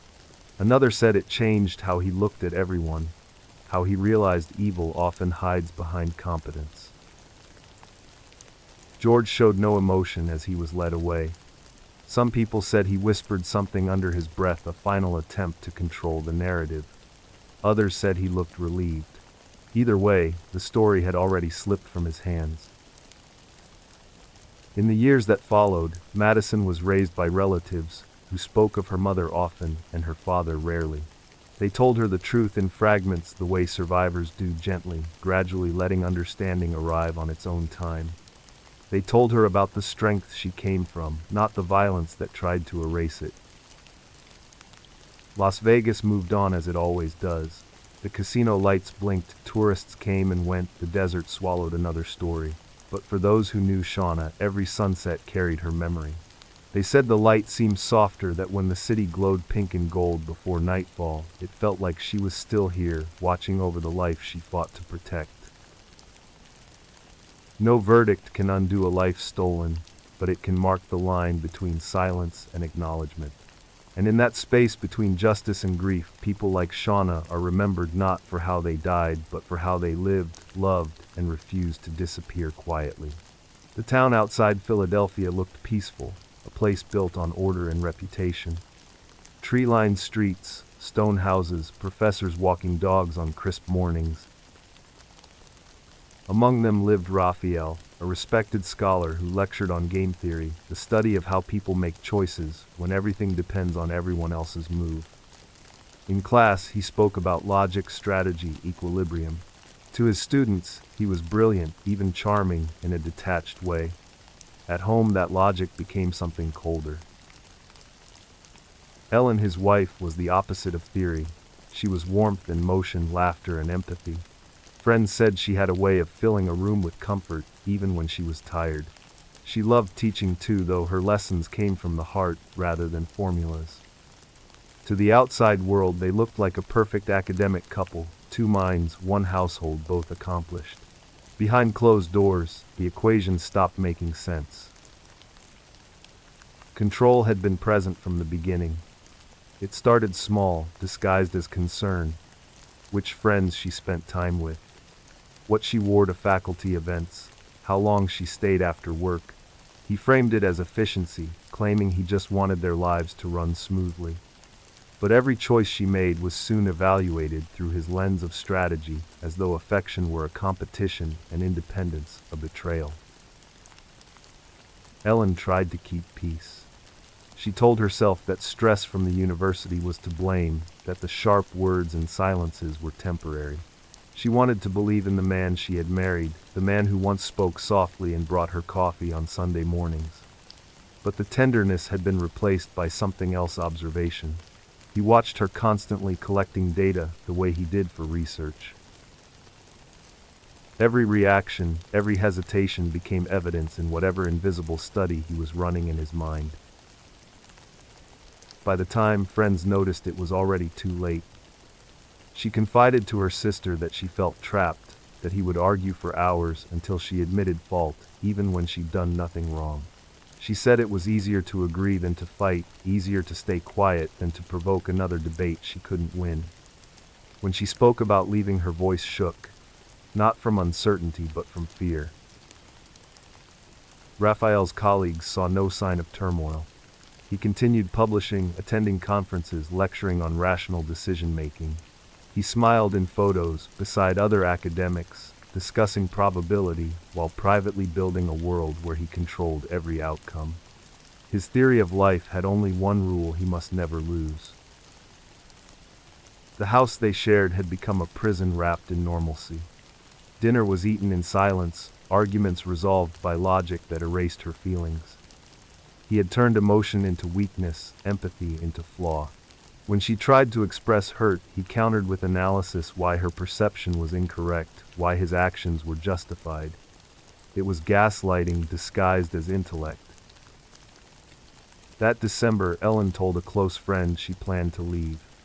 She said she had found a small apartment somewhere peaceful where she could breathe again. She was nervous but determined. She mentioned that he wouldn't take it well, that he hated losing control, that she'd wait until after the holidays to tell him. Her friend offered to help. Ellen smiled, said she'd be fine. The lie was gentle, meant to comfort. Raphael noticed the change in her tone, the careful avoidance, the sudden privacy with her phone. He began staying home more often, claiming he was working on a paper. But his eyes followed her every move. Logic had turned to paranoia. He couldn't allow her to leave. To him, leaving was losing, and losing was unacceptable. The days before Christmas were quiet. Snow dusted the street, neighbors strung lights across porches, laughter echoed from houses. Inside theirs, silence ruled. She cooked, he pretended to read. Each movement felt like walking across thin ice, both aware of the cracks forming beneath. One evening she stood by the window, looking out at the soft glow of decorations. Her reflection in the glass looked calm, but her hands trembled. She whispered to herself that it would be over soon, that freedom was close. She didn't notice him, watching from the doorway, memorizing the moment like a move on a chessboard. Because in his world, there was only ever one winner. The morning arrived quiet and colorless. Outside, snow melted along the edges of the walkway, leaving thin veins of ice that glistened under weak sunlight. Inside the house, time moved differently, too slow, too sharp. Ellen woke early, the air still thick with the silence that follows a sleepless night. She made coffee, moving carefully, aware of every sound her body made. The kettle, the mug, the creak of the floorboard. Each small noise felt like a signal she couldn't take back. She'd decided this was the day. She had packed some clothes, stored them in the trunk of her car, hidden beneath boxes labeled donations. Her plan was simple: wait until he left for campus, then drive to the new apartment her sister had found. She told no one else. She didn't dare. In her mind, she repeated the same sentence: just get out. Nothing else mattered. Raphael came down the stairs at mid-morning, still in his robe, carrying a coffee cup that matched hers. His face was calm, unreadable, the way it always was, before a fight. He sat at the table and began to talk about a paper he was editing about game theory and cooperation, his voice measured and precise. She nodded when expected, keeping her eyes on the window. The light outside was fading behind clouds. Then he changed tone. His questions turned personal: where she planned to go that afternoon, who she'd spoken to, why the car was packed. Her pulse jumped. She tried to answer lightly, but his eyes caught every hesitation. Years of analysis had trained him to read weakness like data. He stood slowly, walked toward her, each step deliberate. "You're leaving," he said. Not a question, a conclusion. Ellen froze. Her hands tightened around the mug. She said she just needed space-time to think. She spoke softly, hoping calm would keep him calm. He smiled, a small, cold curve of the mouth that didn't reach his eyes. "You're not thinking clearly," he said. "You're emotional. You'll ruin everything we've built." She told him it was already ruined. The words slipped out before she could stop them. For a moment, neither of them moved. Then the tension snapped. His expression hardened, and the logic that had guided his life folded into rage, disguised as certainty. He started talking fast, listing every reason she was wrong, every way she had failed him. His voice grew louder, echoing off the walls of the kitchen that had once been their safe place. Ellen backed away, heart pounding, toward the hallway. She thought about running for the door, but knew how quickly he could block it. Instead, she said she didn't want a fight, that she would call later, that they could talk tomorrow. Tomorrow.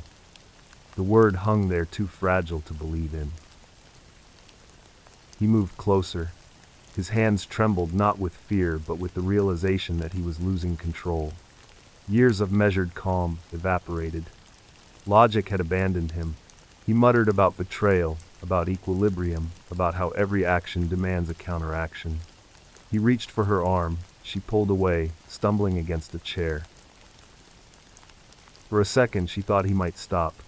His breathing slowed, his eyes flickered with something like recognition. Then, as if a decision clicked into place, he turned toward the cabinet near the door where he kept tools. The sound of the drawer sliding open cut through the silence. Ellen ran for the front door, hands shaking as she fumbled with the lock. She almost made it, almost. The neighbors later said they heard nothing. The snow muffled everything, the argument, the struggle, the end. When he finally called police hours later, his voice was calm again. He told them there had been an intruder, that he had returned home to find his wife unresponsive. He said he'd tried to revive her. He used all the right words, all the right tones. But truth doesn't hide well, not even behind logic. When detectives arrived, they noticed the dog locked in the basement, the untouched snow outside, the absence of forced entry. They looked at him and saw not grief, but calculation. In his world there had been 2 players, and now only one remained. The first responders arrived just after dusk, red and blue lights washing over stone walls and snow. The neighborhood was still the kind of quiet that follows a heavy decision. A patrol officer stood near the gate, uncertain whether he was guarding a crime scene or a tragedy. Inside, the house smelled faintly of coffee and cold air. Nothing was out of place, no broken windows, no signs of entry. It was the normalcy that unsettled them most. In the kitchen, they found her. Ellen lay beside the counter, her body positioned as though she had fallen mid-motion. A chair was tipped on its side. One slipper had come off. Her hands were still, her eyes half open, the expression frozen, somewhere between disbelief and fear. There were marks along her arms, bruises beginning to bloom beneath the skin, and injuries that spoke of violence too intimate to be random.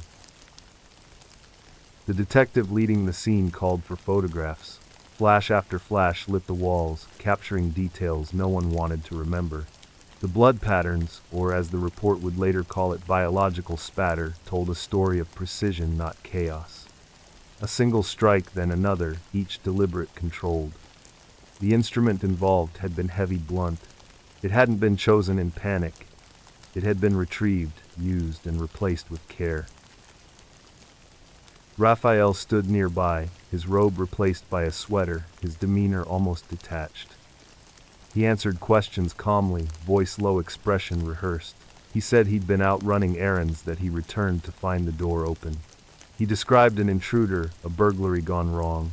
His words were measured, logical, the way he taught students to construct arguments, one premise leading cleanly into the next. But detectives don't just listen to words, they listen to silence. When asked simple questions, what he'd bought, where he'd gone, his answers grew vague. His eyes drifted to the floor, to her body, then away. He never asked if she could be saved. He never asked what had happened, only whether they believed him. Evidence began to accumulate quickly. There was no forced entry. The dog found trembling in the basement couldn't have locked itself away. The snow outside showed no footprints except his. Every small detail contradicted the story of an intruder. In the bedroom, drawers were pulled open, but nothing taken. A staged scene. Predictable, clumsy, and far too neat for real theft. The coroner's team arrived quietly, rolling in equipment, whispering to one another as they prepared to move her. One paused near the table where a book still lay open, Game Theory, marked with notes in his handwriting. Next to it sat her coffee cup, half full, lipstick faint against the rim. 2 lives sharing a morning now separated forever by a few violent minutes. Outside, neighbors gathered behind police tape. They spoke in hushed voices about the couple. They thought they knew the professor and his wife, always polite, always private. Some mentioned hearing arguments over the years, nothing dramatic, just tension under polite tones. One said Ellen had seemed distant lately, tired, as if carrying something heavy she couldn't name. As the body was carried out, a light snow began to fall again, covering the path between the door and the waiting van. A detective watched Raphael closely, noting the lack of tears, the steady breathing, the way he adjusted his scarf before speaking to the press. He told them he was devastated that his wife had been his best friend. The sentence sounded like something written for an audience, rather than spoken from grief. Back inside, the forensic team collected samples, bagged clothing, labeled evidence. The weapon wasn't immediately visible, but the spatter pattern suggested it had been cleaned and hidden. They would find it days later behind a cabinet, wiped but not well enough. His fingerprints remained in the grooves of the handle. When the last officer left, the house fell silent again, the air heavy with residue of violence and reason gone wrong. The line between intellect and cruelty had vanished. In the report filed that night, one detective wrote a single sentence beneath the evidence list. The logic professor forgot that blood never lies. At headquarters, the walls of the interrogation room glowed under fluorescent light. The table was clean, 2 chairs, 1 mirror. A space designed for truth, but truth often hides in details rather than confession. Raphael sat with his arms folded, posture upright, gaze steady. He looked like a man waiting for a lecture to begin, not one accused of ending a life. Detectives entered quietly, dropping a folder on the table. They didn't start with accusation. They started with curiosity, the kind that disarms before it corners. They asked him to walk through his day step by step. His responses came measured, each word chosen with precision. He described leaving home for errands, returning to find the door ajar, calling police. His tone stayed even, academic, almost bored. When they asked about his marriage, his sentences grew longer, more abstract. He spoke about commitment as though it were a theory rather than a feeling. Relationships, he said, are built on equilibrium. When one partner breaks the balance, instability follows. The detective listening wrote the word equilibrium in his notes and underlined it twice. They presented photographs of the scene. He studied them like a researcher reviewing data, nodding slightly. "It's awful," he said, voice low but detached. "Whoever did this knew what they were doing." The words landed like stones in water, ripples spreading through the room. Detectives leaned in. They mentioned the lack of forced entry, the dog locked away, the weapon found behind the cabinet. He blinked, but didn't flinch. "That's circumstantial," he replied. "You're building a narrative, not a case. Logic as armor." It was what he'd used all his life to win debates, to control students, to dominate conversations. But reason can't erase evidence. When they mentioned the bruises on her arms, something shifted. His breathing changed just barely. One detective asked if they argued that morning. He said no, then corrected himself. "We discussed things." "We always discuss things." The detective asked if those discussions ever turned physical. "Never," he said too quickly. Silence followed. They showed him phone records, receipts, timeline inconsistencies. Each piece tightened the circle. Still he argued, deflecting, reframing questions into philosophical puzzles. "You're assuming intent," he said. "Assumption is the death of logic." The detective smiled faintly. "So is denial." Hours passed. The camera recorded every pause, every breath. At one point, Raphael leaned back and said, "You're trying to get me to say something I don't mean." The detective answered, "We're just waiting for you to stop meaning nothing." Later, a psychologist observed him through the glass.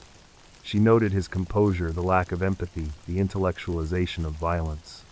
"It wasn't rage," she wrote. "It was entitlement, the belief that his control extended even over life and death." When the questioning ended, they placed him under arrest. He didn't resist. He adjusted his glasses, nodded, and said, "I understand." He asked if he could bring lecture notes with him, as though the next class might still take place. The press outside called him the game theory killer before the trial even began. It was an easy headline, but a fitting one. A man who spent his life studying choice had made the worst one imaginable. Reporters framed it as irony, but detectives called it predictability. The need to dominate doesn't stop at argument, it seeks the final word. During pretrial hearings, his defense leaned on intellect again. They portrayed him as brilliant but misunderstood, claiming mental strain, academic pressure, a lapse of judgment. But the evidence, blood bruises, weapon timing, reduced brilliance to background noise. The jury wouldn't care about theory. They would care about the woman who had tried to leave and never got the chance. In custody, Raphael remained calm. He corrected guards on grammar, debated with other inmates, wrote notes for a paper he would never publish. He seemed proud of his composure, as though detachment proved superiority. But detachment is just another form of cowardice, refusing to feel what you've done. One night, during an evaluation, a psychologist asked if he felt regret. He paused, looked at the wall, and said, "Regret is an inefficient emotion." It was the most honest thing he ever said. The courtroom smelled of wood polish and tension. It was the kind of space built for symmetry and control, where everything has its place, judge above jury, beside truth somewhere in between. Cameras waited outside. Inside, silence reigned. The man accused of killing his wife sat at the defense table, glasses perched neatly on his nose, posture unbroken. He looked more like a lecturer preparing for a presentation than a husband on trial. The prosecution opened simply. They spoke about the evidence, the timeline, the logic that betrayed him. The snow without footprints, the dog locked away, the staged burglary. They called it a crime of calculation. No passion, no panic, just control. The jury listened, eyes fixed on photographs projected across the wall, images that didn't need explanation. When it was the defense's turn, the story began to bend.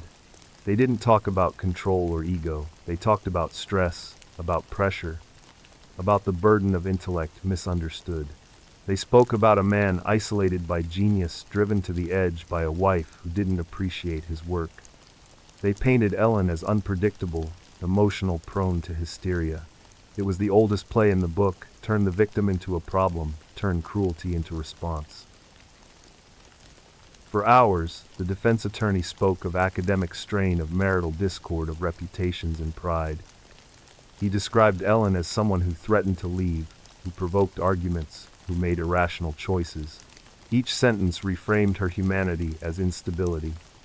In that courtroom, she became a character written by men who never knew her. The prosecution objected, argued relevance, reminded the jury that the only instability proven was his. But words once released linger. They seep into minds, rewriting memory. Some jurors began to glance at Raphael with sympathy. He looked small, older, fragile. The optics worked. When he took the stand, he performed. His voice was calm, his vocabulary precise. He spoke of marriage as a dynamic system of competing interests. He said he loved his wife deeply, that their relationship had been passionate and sometimes volatile. He said he regretted how events unfolded. The phrasing was surgical: acknowledgement without admission, emotion without empathy. The cross-examination cut through that veneer. The prosecutor asked whether he had ever lost control, whether he had ever hurt her. He denied it flatly. Then came the photographs, the bruises, the staged scene, the weapon. For the first time, his composure cracked. A muscle in his jaw twitched. He adjusted his glasses and said quietly, "I can't explain everything." The courtroom froze. That one line would echo long after the trial ended. When closing arguments came, the prosecution reminded the jury that intelligence does not excuse cruelty, that manipulation is not madness, that love never requires submission. They said Ellen wasn't unstable, she was brave. She tried to leave, and for that she paid the price. The defense countered with the word tragedy. They asked for understanding, for mercy, for acknowledgement that even brilliant men can break. The jury deliberated long into the night, their decision balancing between pity and principle. The verdict: guilty of third-degree murder. Not premeditated, not cold enough, they said. Just enough. The sentence: 10 years in prison. 10 years for a lifetime erased. When it was read aloud, gasps filled the room. Ellen's family held each other, disbelief mixing with anger. Justice had been reduced to arithmetic. Raphael nodded once, as if accepting a grade rather than a punishment. As guards led him away, he looked at the courtroom like a stage he had just exited, confident the performance had gone well. Outside, reporters rushed for statements. The headlines called it a victory, but no one close to Ellen believed that. They said she had been murdered twice, once in her home, once in that courtroom where her story was rewritten to fit his defense. In the years that followed, her family turned their grief into purpose. They campaigned for reforms, for recognition of victims whose character is dragged through mud to soften the crimes against them. They called it Ellen's Law. Justice is supposed to be truth, but sometimes it's negotiation. And the courtroom smelled of wood polish and tension. It was the kind of space built for symmetry and control, where everything has its place. Judge above jury, beside truth, somewhere in between. Cameras waited outside. Inside, silence reigned. The man accused of killing his wife sat at the defense table, glasses perched neatly on his nose, posture unbroken. He looked more like a lecturer preparing for a presentation than a husband on trial. The prosecution opened simply. They spoke about the evidence, the timeline, the logic that betrayed him. The snow without footprints, the dog locked away, the staged burglary. They called it a crime of calculation. No passion, no panic, just control.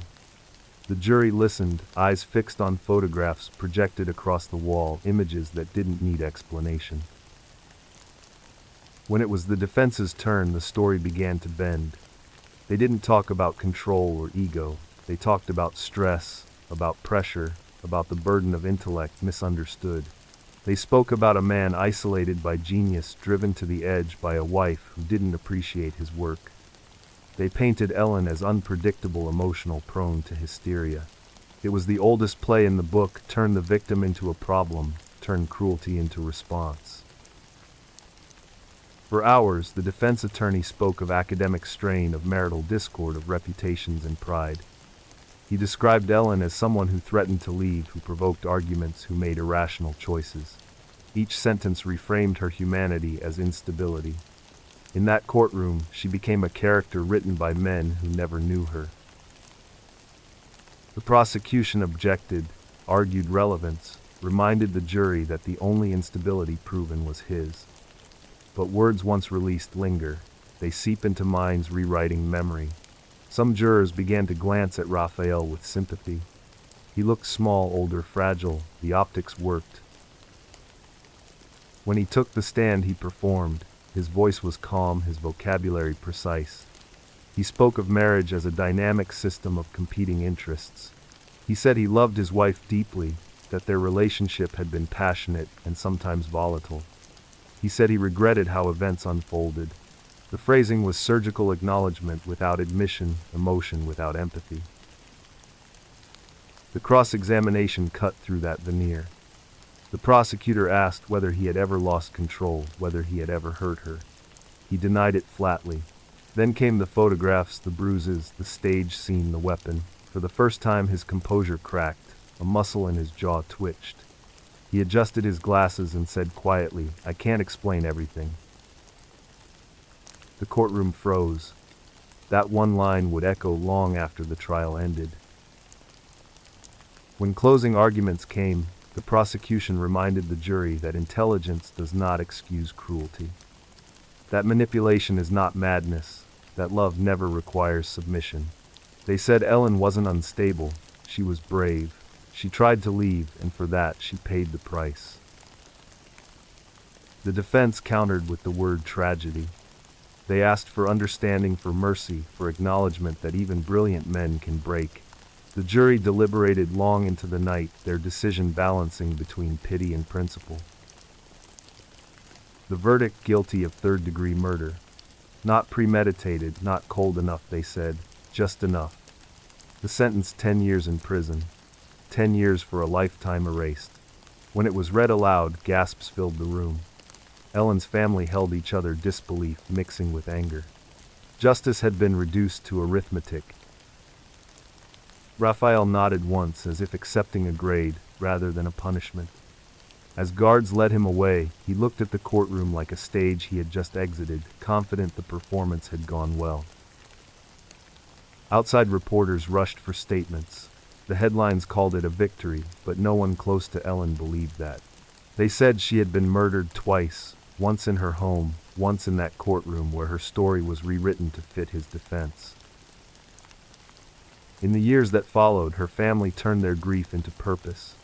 They campaigned for reforms, for recognition of victims whose character is dragged through mud to soften the crimes against them.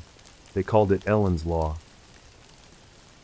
Justice is supposed to be truth, but sometimes it's negotiation.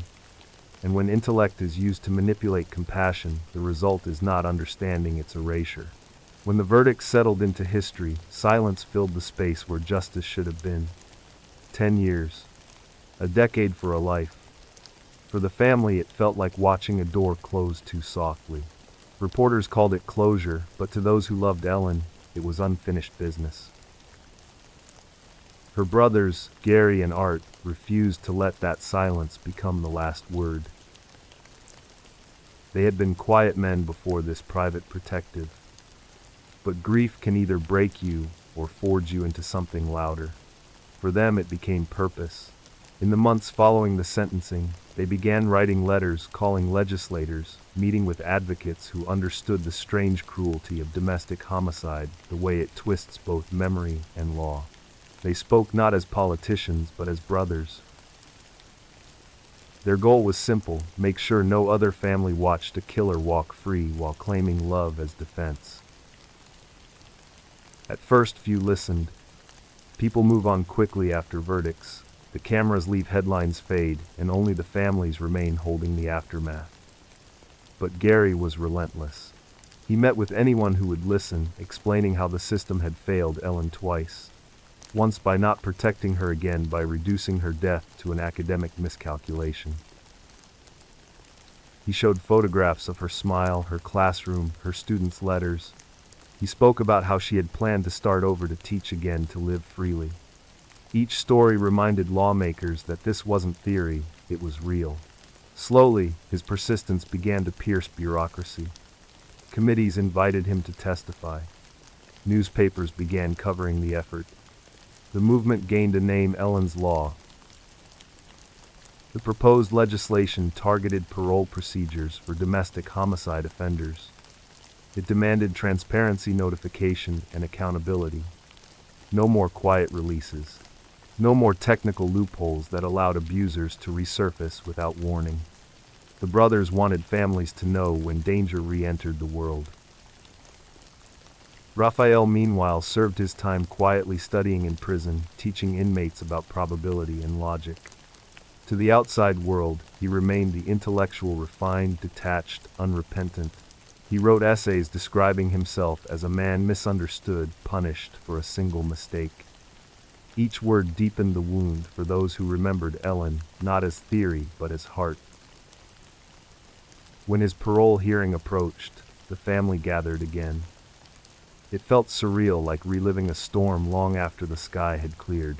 They stood before the board and spoke about Ellen, about her dreams, about how fear still lived in every corner of their lives. They said that allowing him out would send a message that intellect outweighs humanity. He appeared on the screen from prison, still composed, still formal. He spoke about rehabilitation, about reflection, about moving forward. Not once did he say her name. The board listened politely, then denied release. The family exhaled, not in celebration but in relief. Temporary peace, not permanent justice. Ellen's Law passed soon after. The brothers stood together as the governor signed it, cameras flashing. They didn't smile. They said the law wasn't victory, it was necessity, a way to make meaning from loss, a promise that next time someone might be saved. Reporters asked what Ellen would have thought of it.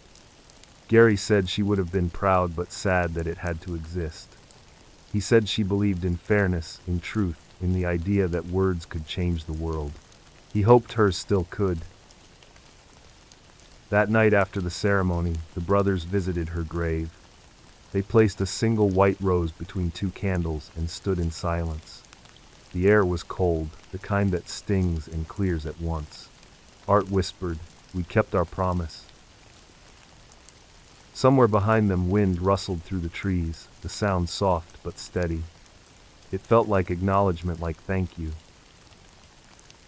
The law would go on protecting strangers who'd never know her name, and that was enough. Because love, when turned outward, can become armor for others. Years passed, but grief doesn't dissolve, it reshapes itself into determination. For Ellen's family, the criminal trial had been a wound that refused to close. 10 years felt like a mockery, and though the law now bore her name, something still felt unresolved. The brothers wanted truth in a court that couldn't hide behind plea deals or definitions of degree. They wanted him held accountable in the way the system hadn't managed to. So they turned to civil court, the last battlefield where truth could still breathe. Civil trials move differently. They're quieter, less about guilt, and more about responsibility. But for the Gregory family, the difference was everything. Here Ellen's voice could finally be heard without interruption. Her letters, her journal, her friends' testimonies, each detail painted a life rather than a statistic. It wasn't just about money, it was about narrative. For once the story belonged to her again. Their attorney, a man named Mangaluzzi, stood before the jury and spoke not about law but about love. He told them Ellen was more than a case file. She was a teacher, a daughter, a sister, a woman who believed intelligence meant compassion. He said that her husband, the celebrated professor, had twisted intellect into cruelty, turning logic into a weapon. He held up photographs of her classroom, her laughter frozen in time. Then he pointed toward Raphael and said quietly, "That is what she trusted." Raphael sat motionless, wearing a suit that looked slightly too large, as if time had shrunk him. His eyes darted between notes and faces, measuring reactions the way he once measured probability. When he took the stand, he did what he'd always done, he performed. He spoke about misunderstanding, about overreach, about how media and emotion had distorted fact. He used long sentences filled with academic phrasing words designed to sound impressive and mean nothing. But the room had changed since the criminal trial. The jurors weren't interested in theory. They were listening to heartbeats, not equations. When Mongolodzi cross-examined him, he stripped away the language, forcing Raphael to speak plainly. "You said you loved her," he began.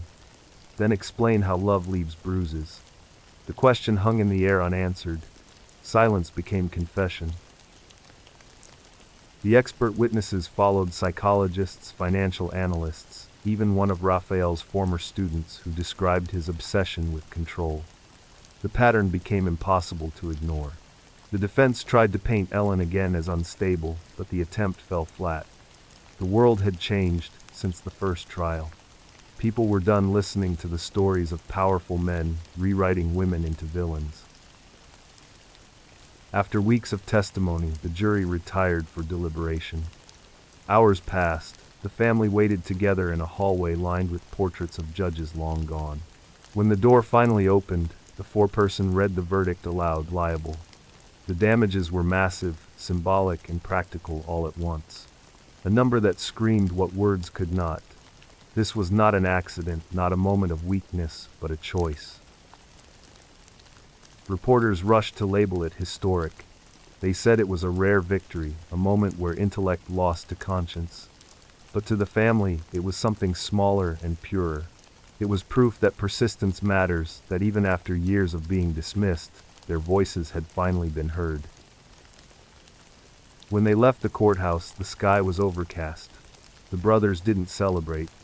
They stood quietly on the steps, looking out at the gray horizon. It doesn't bring her back, Gary said softly, but it brings the truth. Inside, the clerk filed away papers that would outlast everyone involved. Somewhere in the fine print, Ellen's name appeared again, attached not to tragedy but to triumph. Raphael never appealed the judgment.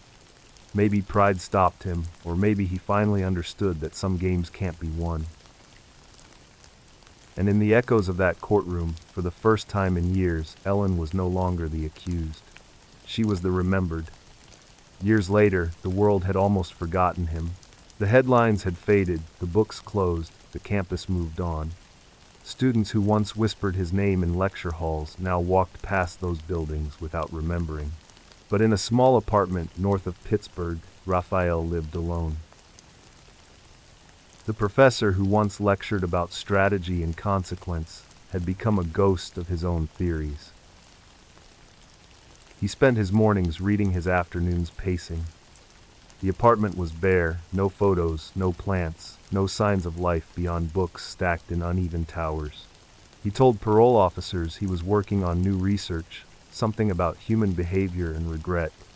They nodded, made notes, and left him to his solitude. To them, he was just another aging ex-convict trying to rebuild a life.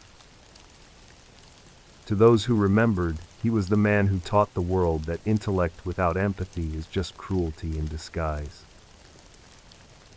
Neighbors described him as polite but strange. He rarely left the building, except for groceries. When spoken to, he replied in complete sentences, careful and deliberate. They said his voice carried the weight of someone who still believed he was smarter than everyone else. But beneath the precision was emptiness, a void too deep for logic to fill.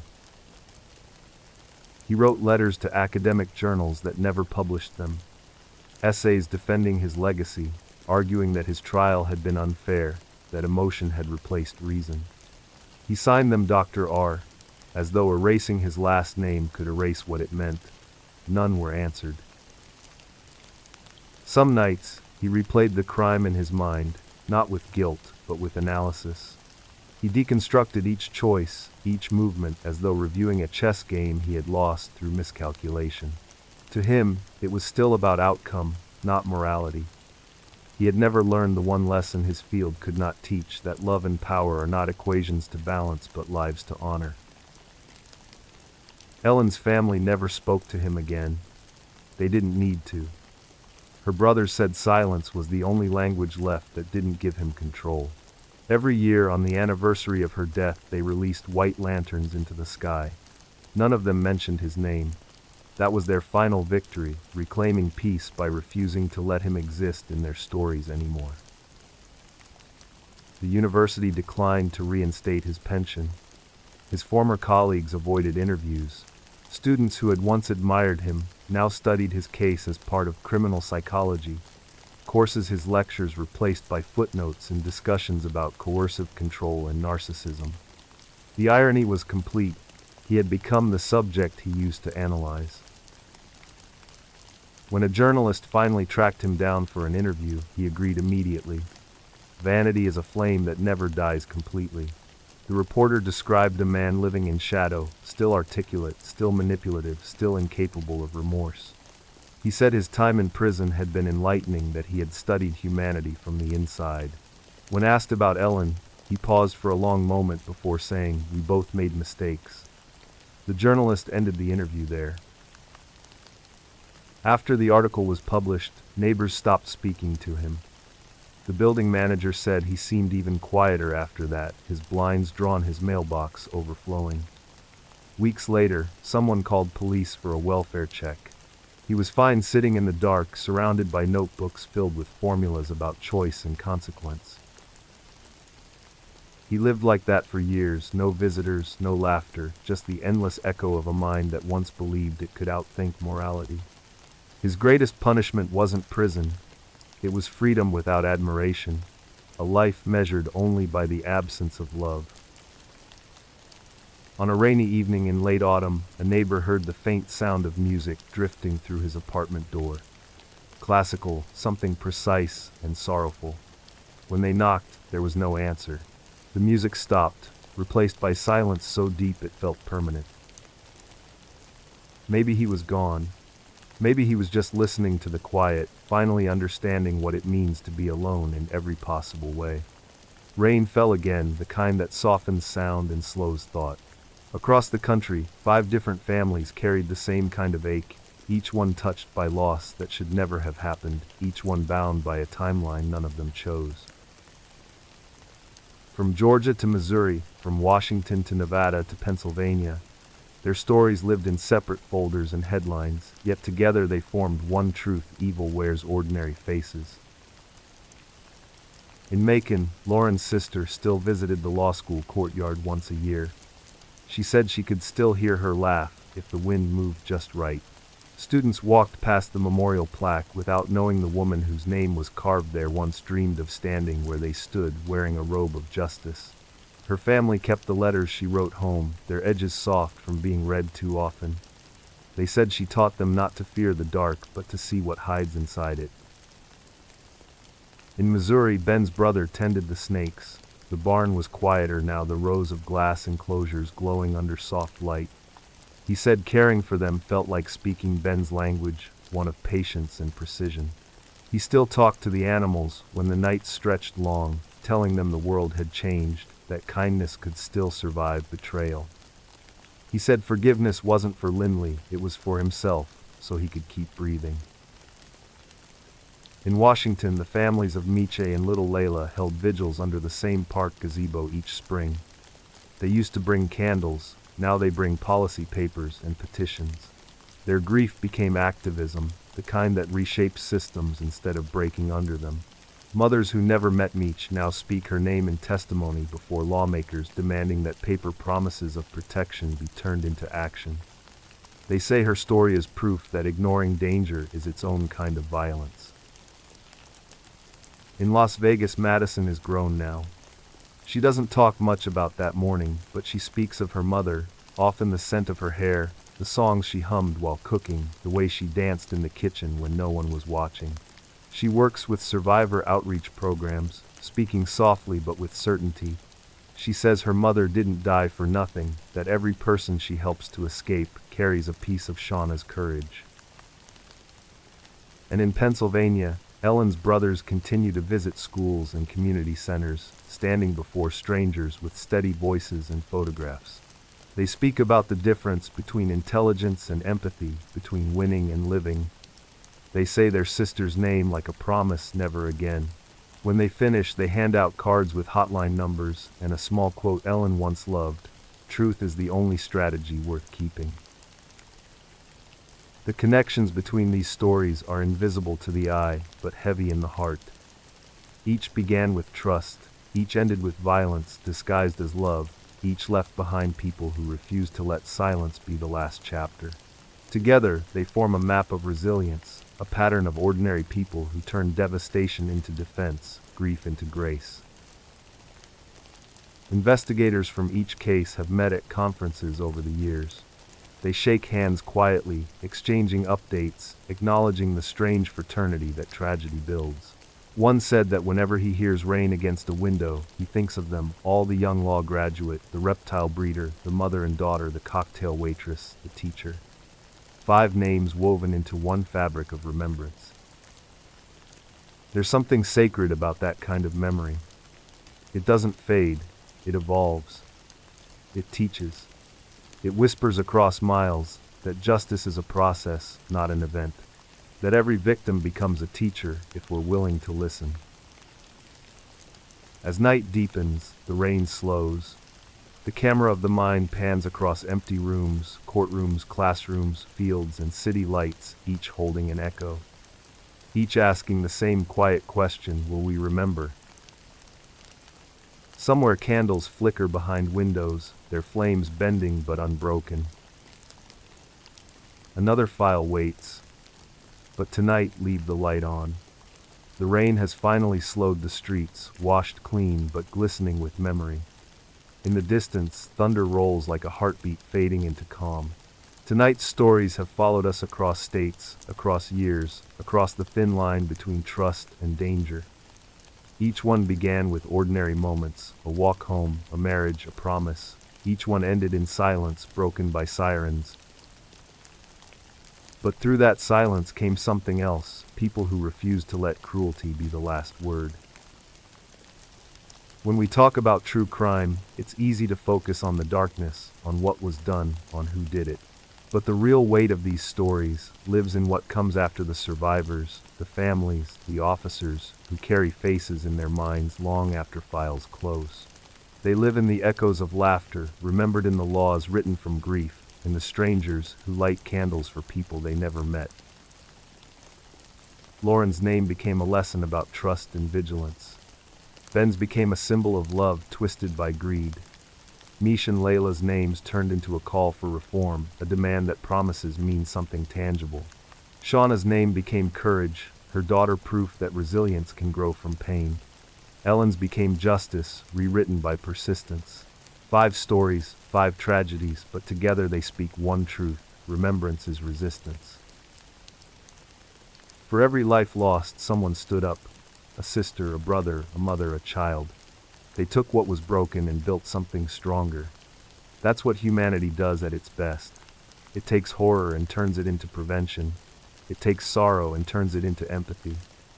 Every law passed, every awareness campaign, every survivor who reaches another is a small rebellion against forgetting.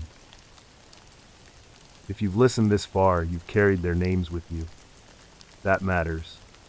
Because awareness doesn't live in headlines, it lives in conversation, in choices, in noticing when something feels wrong and speaking up. These stories don't ask for fear. They ask for compassion, for courage, for action. Some nights when rain hits the window and the world feels too heavy, remember them. Remember that the people behind the headlines were real, that their laughter once filled rooms, that their dreams were ordinary and therefore sacred. They walked the same streets, trusted the same systems, believed in the same decency. And for them, for everyone still out there trying to survive something invisible, we keep telling these stories. Justice isn't a destination. It's a candle passed hand to hand, burning quietly but endlessly. So lock your doors, not out of fear, but out of care. Check on your neighbors. Believe people when they say they're scared. Be the reason someone else gets to stay safe. Tonight we leave the last file, close the screen, black the sound of rain fading into stillness. Another file waits, but tonight leave the light on for them.